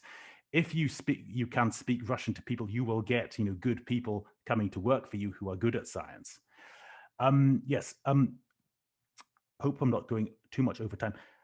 I think this COVID is a chance to start more sort of online conferences. I know that someone's mentioned that it's difficult to start, new collaborations. And because of COVID, everyone has a backlog of work, and it's going to be there's going to be less enthusiasm for that. But why not exploit the existing collaborations in order to get to know each other sort of better? I think that would be the way to go.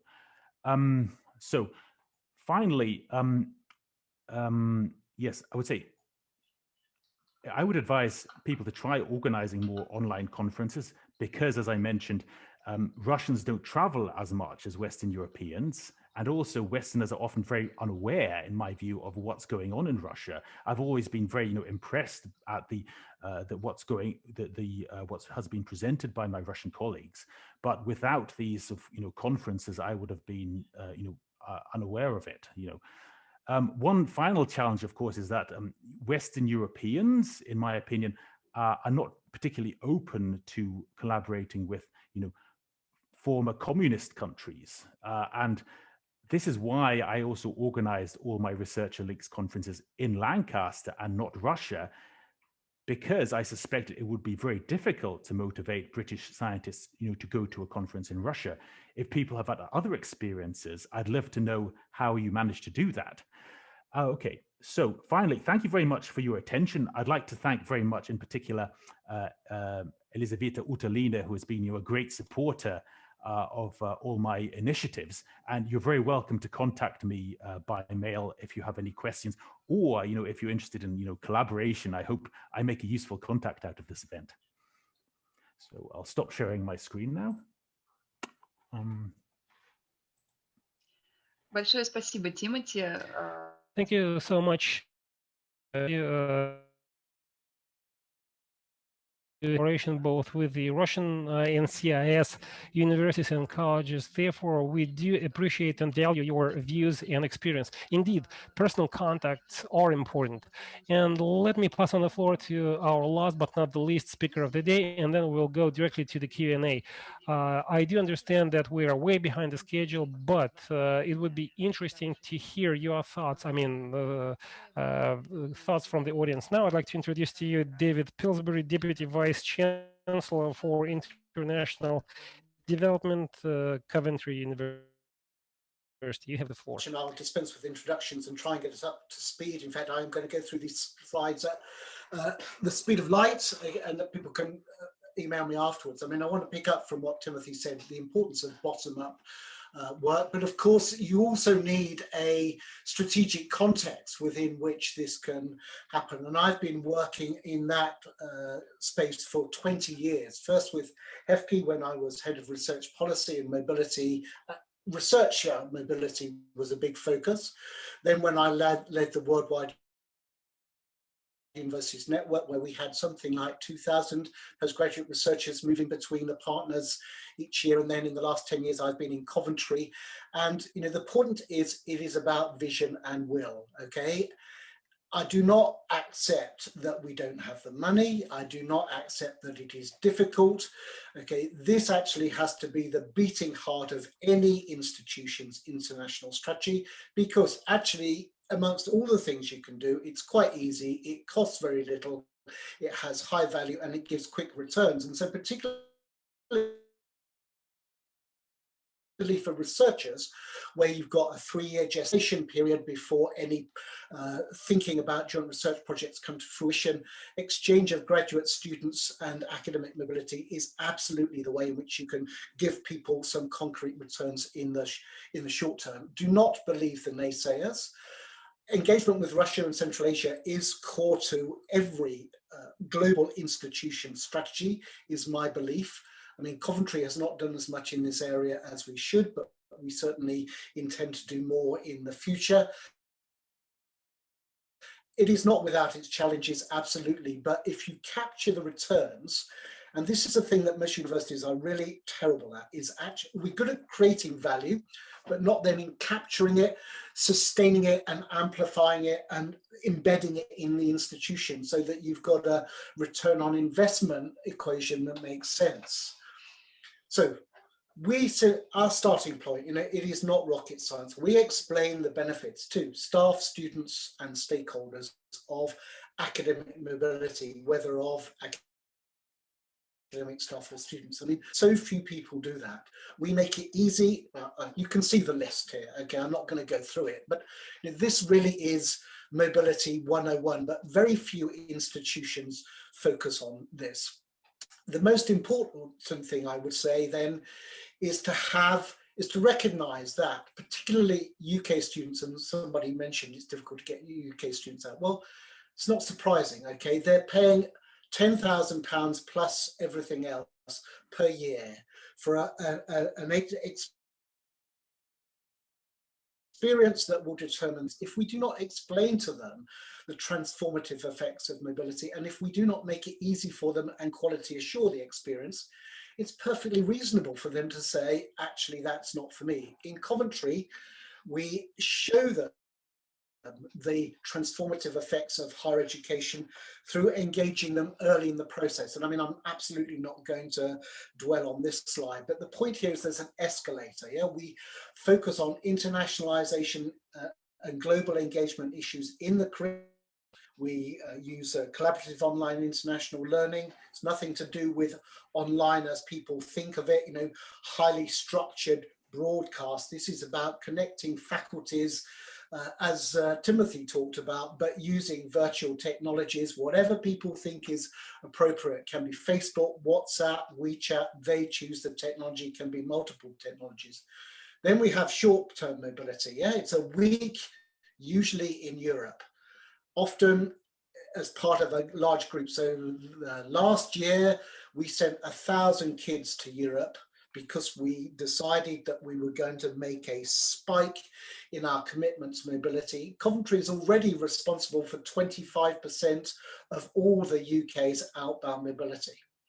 Okay, we believe in the transformative effects of this. We find the money for it, although we are not a wealthy institution, and we are trying to capture the academic benefits. So we're moving more now into credit transfer, which somebody mentioned earlier, and then beyond that, mobility for work experience. So once we've got people really engaged in mobility, then we put them into Erasmus and these other long-term programs, which is usually where people start. So you've already missed out 2 steps. So it's hardly surprising that that students find that difficult. These are the reasons why it is good for students, and we talk about that.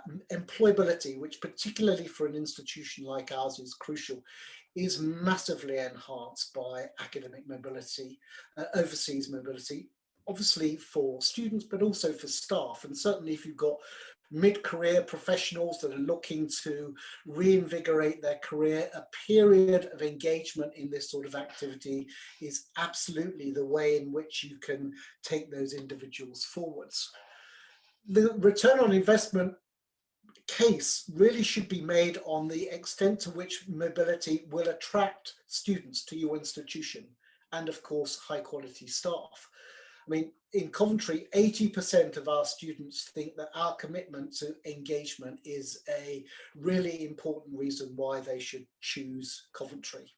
And so I don't have that much trouble convincing the Vice-Chancellor that this is something that we should continue, despite the challenges of Erasmus, which didn't make a big contribution to our volume of mobility, but obviously was an important quality indicator and provided an infrastructure which was really important for us.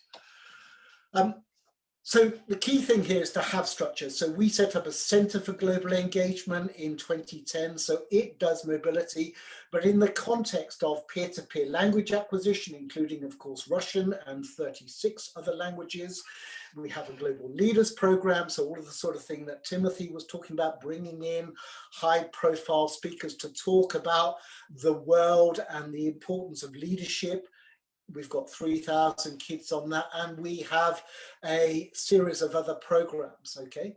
We were already engaged in virtual mobility. We were very sensitive to the challenges of the climate crisis, and so we had a number of programs already in place that we were able to scale up when the pandemic hit. We've accelerated our virtual world tour, which has been incredibly popular.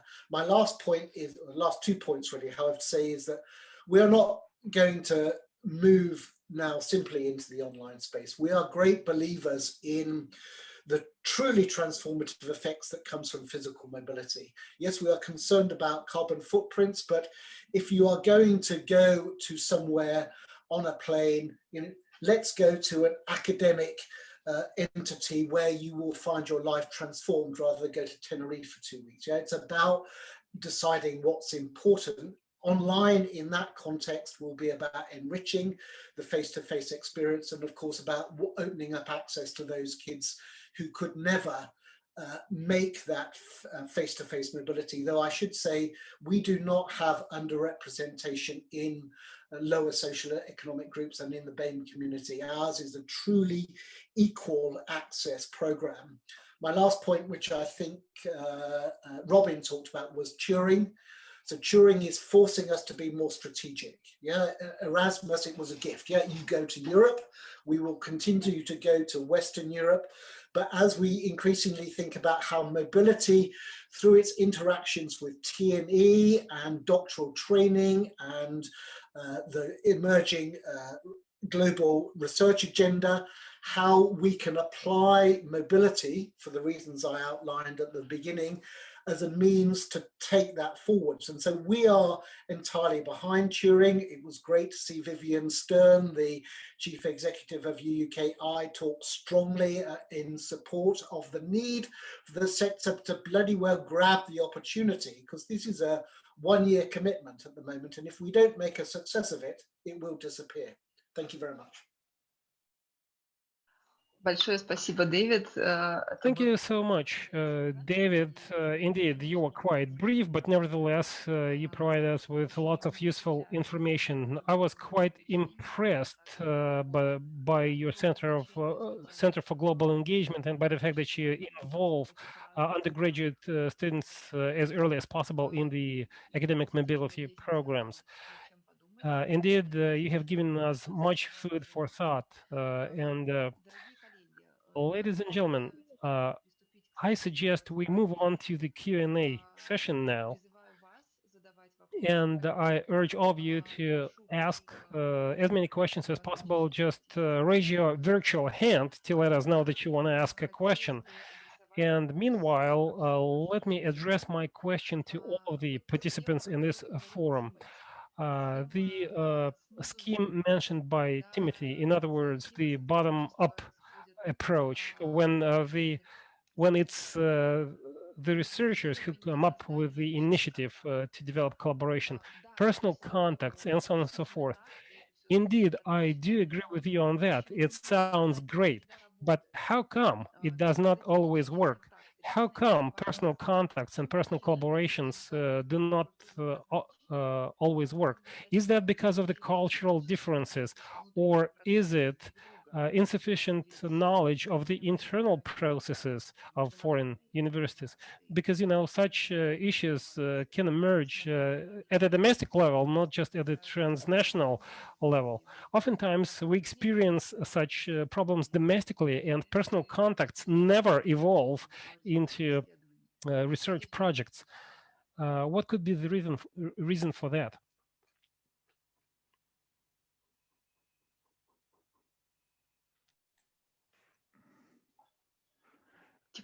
Yeah, can I just make sure that it's clear? I'm saying that the message that I was trying to make was that personal, contacts do work usually. It is the forced contacts from the top down where two universities say, "Oh, let's just start working together." Those don't work. Is that clear? Да, Тимати, я Yes, thank you so much. I never doubted that, and I didn't want to disagree with anything you mentioned. I was just wondering about your take on that and the take of other speakers on the fact that personal contacts do not always work, because you might attend many conferences and never take part in a single research project, while others can take part in an online event and develop such online collaboration further. What would be the driver or the main obstacle? I see David raising his hand. David, go ahead. Okay, well, so Sergey had his hand up also, but if I could first... Сергей, да, Сергей. Yeah, which is from my experience. I try. I really try. Do you want to go first, Sergey? Да, Сергей. Yes, if I may. Bottom up is a traditional approach when organizing any project, and the reason is quite clear. But I would say that we have to deal with two or even three different dimensions. It's one thing when we're discussing collaboration between the two researchers. If they have a joint publication as an outcome. Arts differ from sciences. Второй момент, когда мы начинаем говорить про сотрудничество институций с институцией, и там тогда невозможно говорить без участия администраторов с обеих сторон по поводу организации какого-либо проекта. Например, с точки зрения bottom-up, мы в прошлом году с нашими шведскими партнерами, с Стокгольмским университетом, обсуждали вопрос исследования сибирской Арктики и вопрос исследования метангидратов и выделения метана в арктических водах. Мы договорились учеными России и учеными Швеции, Европы, Бразилии о том, что мы вместе будем исследовать дальше в рамках экспедиции данный вопрос. И тут начинается вторая стадия, когда мы должны положить деньги на стол. И там появляется проект Европейского Союза, проект Российской Федерации, но без исследователей, которые договорились о том, что они будут это вместе делать, он был бы невозможен. В этом отношении мы говорим сразу же про два шага. И третий шаг – это у нас есть глобальный вызов, по поводу которого нам необходимо вместе работать, и мы говорим про стейтменты, которые мы подписали когда-то на уровне межакадемического сотрудничества или межправительственного сотрудничества. И там появляется вот эта вот третья работа. Хуже всего, когда у нас пытаются брать исследователя, в том числе, например, иностранного исследователя, хватать за него, и какой-нибудь университет начинает исследователя трясти со словами «давай мы вместе с тобой сейчас что-нибудь организуем». Потому что чаще всего исследователь задает вопрос «вы кто?». И там ответ «мы университет». А исследователь хочет знать конкретную школу. Researcher, it doesn't work like that. Standalone researchers don't know what to do if they get contacted by an organization. They want to collaborate with specific people as part of the face-to-face collaboration. So bottom-up does work, while everything else is just a superstructure. And the superstructure is only about the funding. Our efforts have to be financed, and that means that researchers have to collaborate with admins as well. Thank you. Thank you, Sergey. David, go ahead.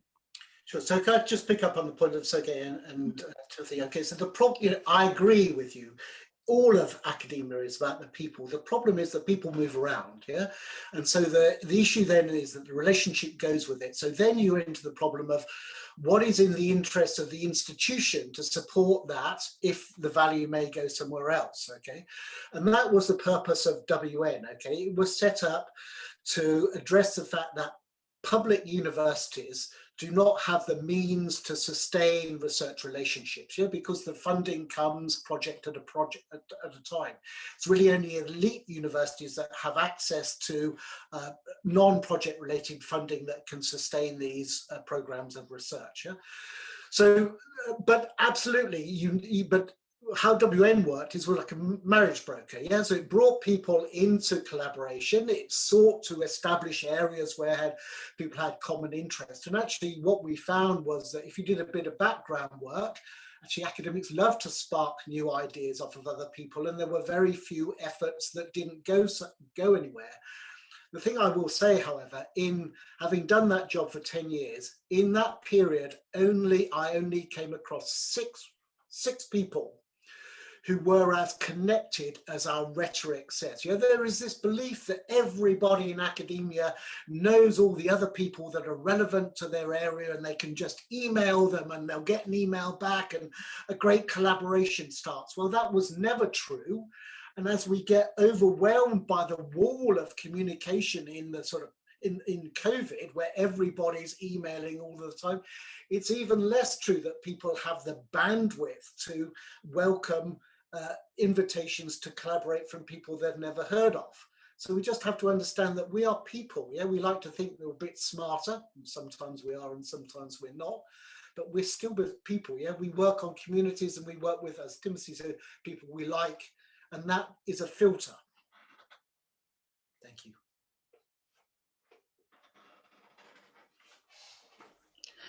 Согласна. Спасибо, Дэвид. I totally agree with you. Thank you so much, David, for sharing your view with us. Timothy, did you want to add anything? No? Sorry. No, actually, I have the impression that we all seem to be saying something similar, actually. The challenge is then why Да, коллеги, также многие говорили Indeed, and many people talked about short-term mobility programs and short-term field trips for students to get to know each other and for PhD students to get to know each other. I do know for a fact that many universities launch and offer such short-term mobilities for their partner universities. Would anyone be willing to share your view on whether it's effective for the hosting universities or hosting labs? How satisfied are incoming PhD and undergrad students with the experience that they gain? Tim, well, go ahead. Okay, well, I think I can talk about this because I've hosted about 30 such students in my lab on short stays, and they generally come and they do work for their master thesis for their home university. They're all still talking to me, which is a good sign. And also, I find they find generally, people, as was mentioned during the talks today, students find foreign stays, very, beneficial, and it's often a good way of, maintaining, collaboration with, a foreign, partner by sending students for research, but for an educative point, as part of to finish off their undergraduate degree. Something I also wanted to mention, there was a discussion, I think Robin brought it up, that the timetable of the United Kingdom and the timetable of Russia, they can be quite different, which can be a hindrance. So not a hindrance, an obstacle. The advantage, of course, of having somebody who just comes to do research, for a master thesis, is that there's a greater degree of flexibility. Unfortunately, the United Kingdom, in my opinion, certainly in science and engineering, is strange because people go to courses and they do their projects, for their master thesis in the course of the year. Which whereas in other countries, people would, like Germany, people would do that at the end of their course, or in Poland, people would do that in the end of their course. So it's much easier for them just to come. My question would be, what's it like in Russia? Is it possible for Russians to come in that way? Just to do their master thesis at the end of the course without having to follow any other subjects? Katerina, could I answer that question from Timothy?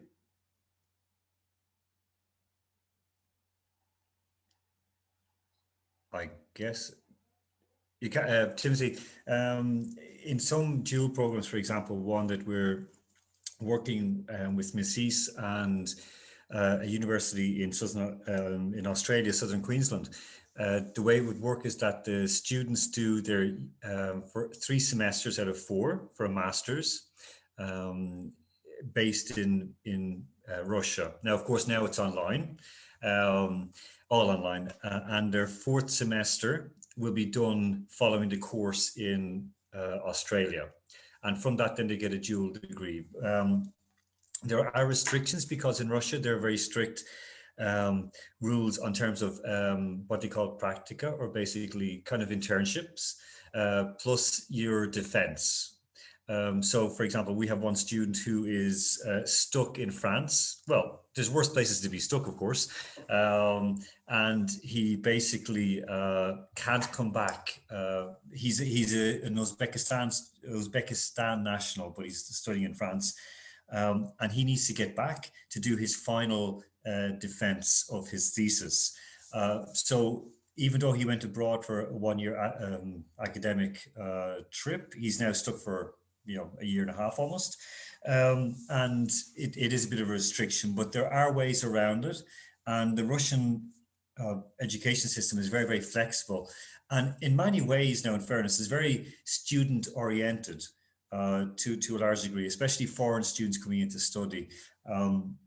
I know from my own experience, like coming through the Irish education system, where it was quite strict and very, very limiting. And I heard the same from friends in the UK, but in Russia, there is that bit of flexibility. So there is that more of an opportunity to travel abroad for short or long term, and vice versa as well. So it is there on both ways. Yeah, so Katerina, since you've invited us to comment, and I'm sorry, I've commented a lot, which was why I was quiet, but there is research showing that short-term mobility does give most of the advantages. I mean, I feel a bit torn promoting that, because actually then I think people will focus on short-term mobility. And as you may know, in the UK, HESA will count 5 days or more for mobility experiences, and we would like to see a little bit longer than that, but it doesn't have to be a great deal. And I mean, great credit to Timothy. I think it's actually about the quality of the experience. It's about the curation of the experience. If they go somewhere and all they do is sightseeing and a bit of language exposure, then really it isn't transformative. It's better than nothing. If they go in his lab and they're deeply engaged and there's preparation before and consolidation afterwards, then absolutely, I'm not surprised that he's finding that his visitors have a great experience. That's certainly our experience in Coventry at scale. As you probably saw on my graph, we've got 6,000 kids who were going out before COVID struck. Alan, your mic. Okay, so back on. David, just to comment on your presentation was excellent. It was heartwarming to see at the very, very end where we kind of looked at the kind of student focus and, kind of to improve the lives of students, which is what we're all here for. And we heard it from Joyce, who made a brilliant presentation about some of the kind of deficits here in Russia, what we need to improve on, including student support. And I agree completely. Short-term trips for either students, researchers, or professors, because we kind of neglected the kind of teachers and professors a little bit, is very, very important. Because one, I think Katerina would agree with me on that, and Sergey as well, and well, our Russian colleagues, is that finance is also an issue. And trying to make it all work here, because we're all pulled in all different directions. And to be able to support that is very, very important. So I think one of the ways forward, from listening to what all of our colleagues have said today, short term, not 5 days, but like a little bit longer than 5 days, because it takes more than 5 days to get to know St. Petersburg. But I think, basing that and giving them a taste of life. And like Timothy says, we have in MSCs where people come into the labs and do work. And if they actually get to like it and we see a spark there, then there is the invitation to come back and, do further work, or actually to be employed full time. So there is that kind of a good balance. So I think short term, when we come out of COVID, is definitely the way to go.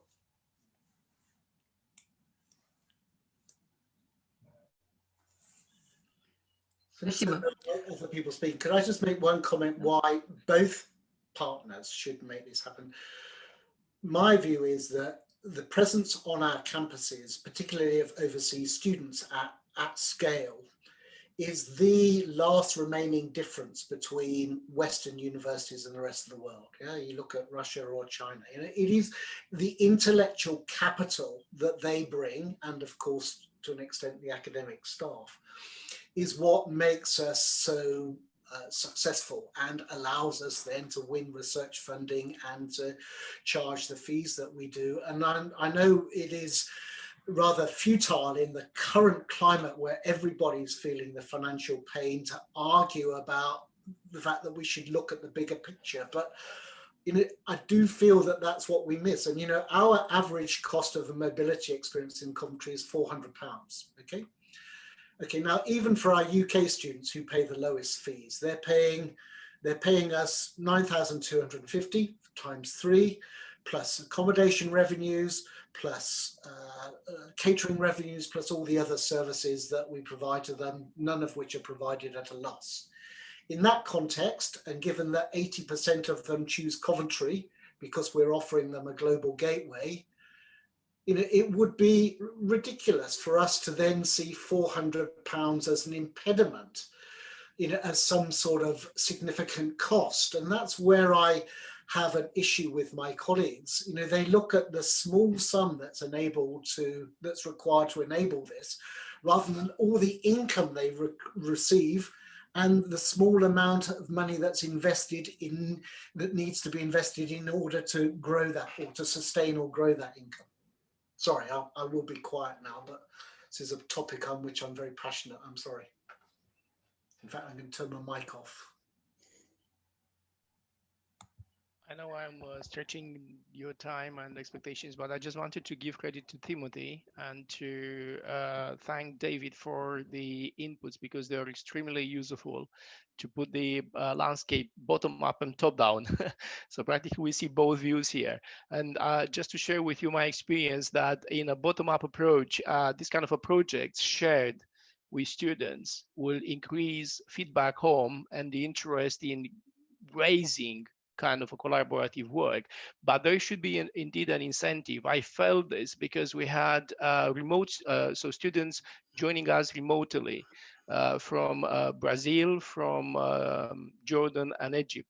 And it would be very nice to have a little bit of a money, like an award or like something to pay for the fact that they spend the time in their timetable while still struggling with the remaining tasks in the home university, or to acknowledge this as David has done it, very well organized actually, in terms of acknowledging within the structure of the home student, but is done here, can be done in Russia as well, such as this work to receive a kind of, a recognition that is academic and more.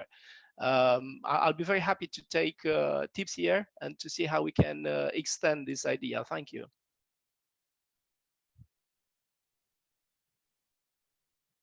Спасибо, Daniel, за... Thank you so much, Daniel, for a very interesting idea. Indeed, we might think about it and look into it.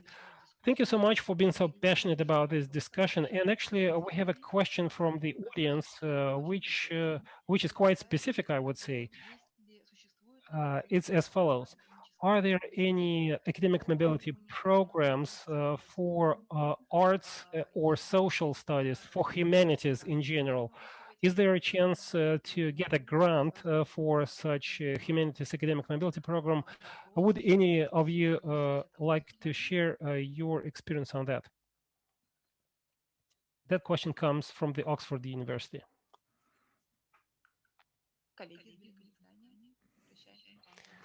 Well, we would like to address this question to our UK counterparts. Timothy, go ahead. Right, just very quickly, because it's not specific to arts and social sciences as such, but I found that suddenly, very small pots of money often become available, such as from the Foreign and Commonwealth Office. The British Council has been very generous in sometimes in allowing me to use surplus funding to promote extra mobility. So I think part of the challenge is just being very alert to these small amounts that that occur suddenly, and that's helped me to get people to come to the UK from Russia. That's all.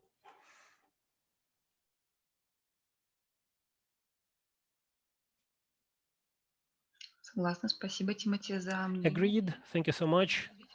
Richard, anything to add? On that specific question of humanities and social sciences, then obviously the joint schemes run between the Arts and Humanities Research Council and the basic foundation for Russian research is all focused on the social science humanities. So probably some details in there. And I agree with Timothy that there are pockets of funding that you can do a lot. You can sort of stretch them further over the humanities than perhaps can in the costs of lab work.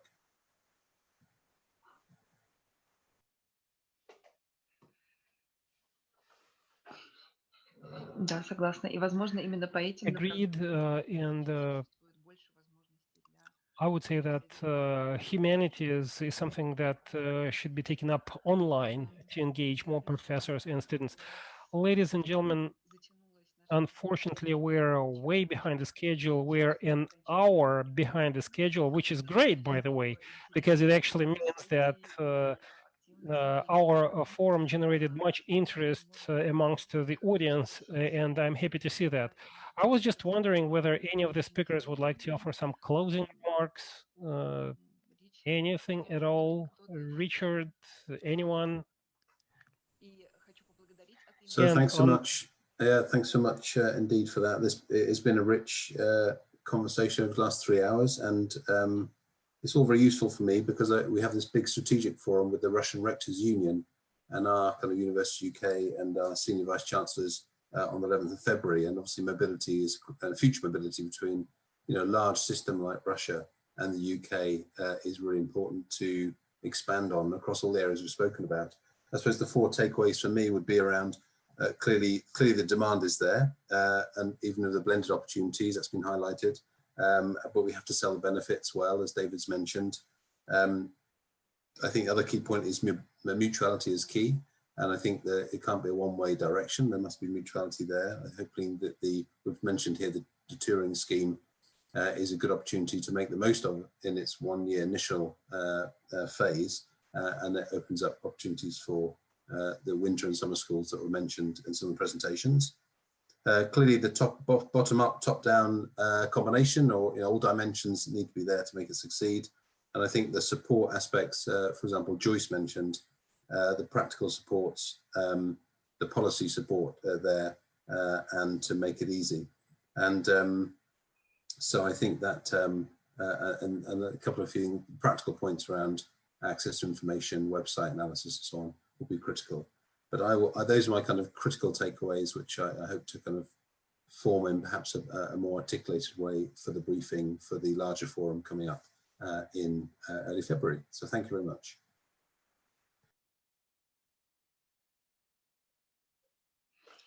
One observation, which is that those of us who have been to Russia, I mean, I went in the late 90s, we know how fantastic Russian education is, Russian academic and research effort. And I think we've sort of lost that in our obsession with Asia. And perhaps the British Council, Richard, you could help us to rediscover our appetite. Obviously, you've had your problems in Russia, but we need to look to the future. And certainly, as far as we're concerned, for students, the opportunity to go, we heard about, to Moscow and to St. Petersburg and Kiev, the cities that resonate with them as they think about, the place that Russia has had in our past. There is an opportunity waiting to be exploited, I believe.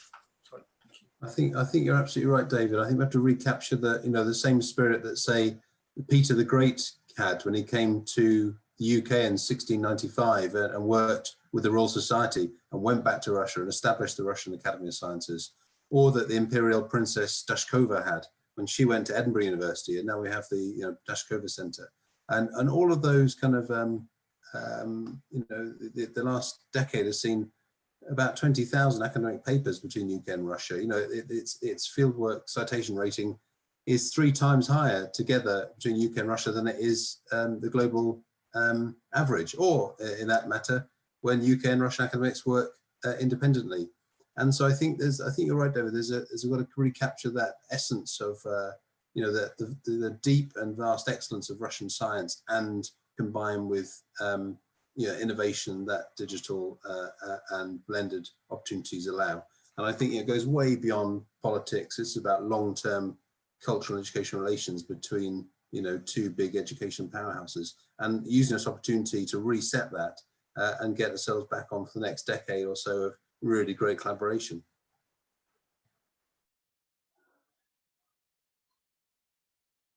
Большое спасибо, коллеги. Отдельное спасибо всем, каждому, кто поделился Thank you so much, ladies and gentlemen. I'd like to thank all those who shared their views and experiences with the audience.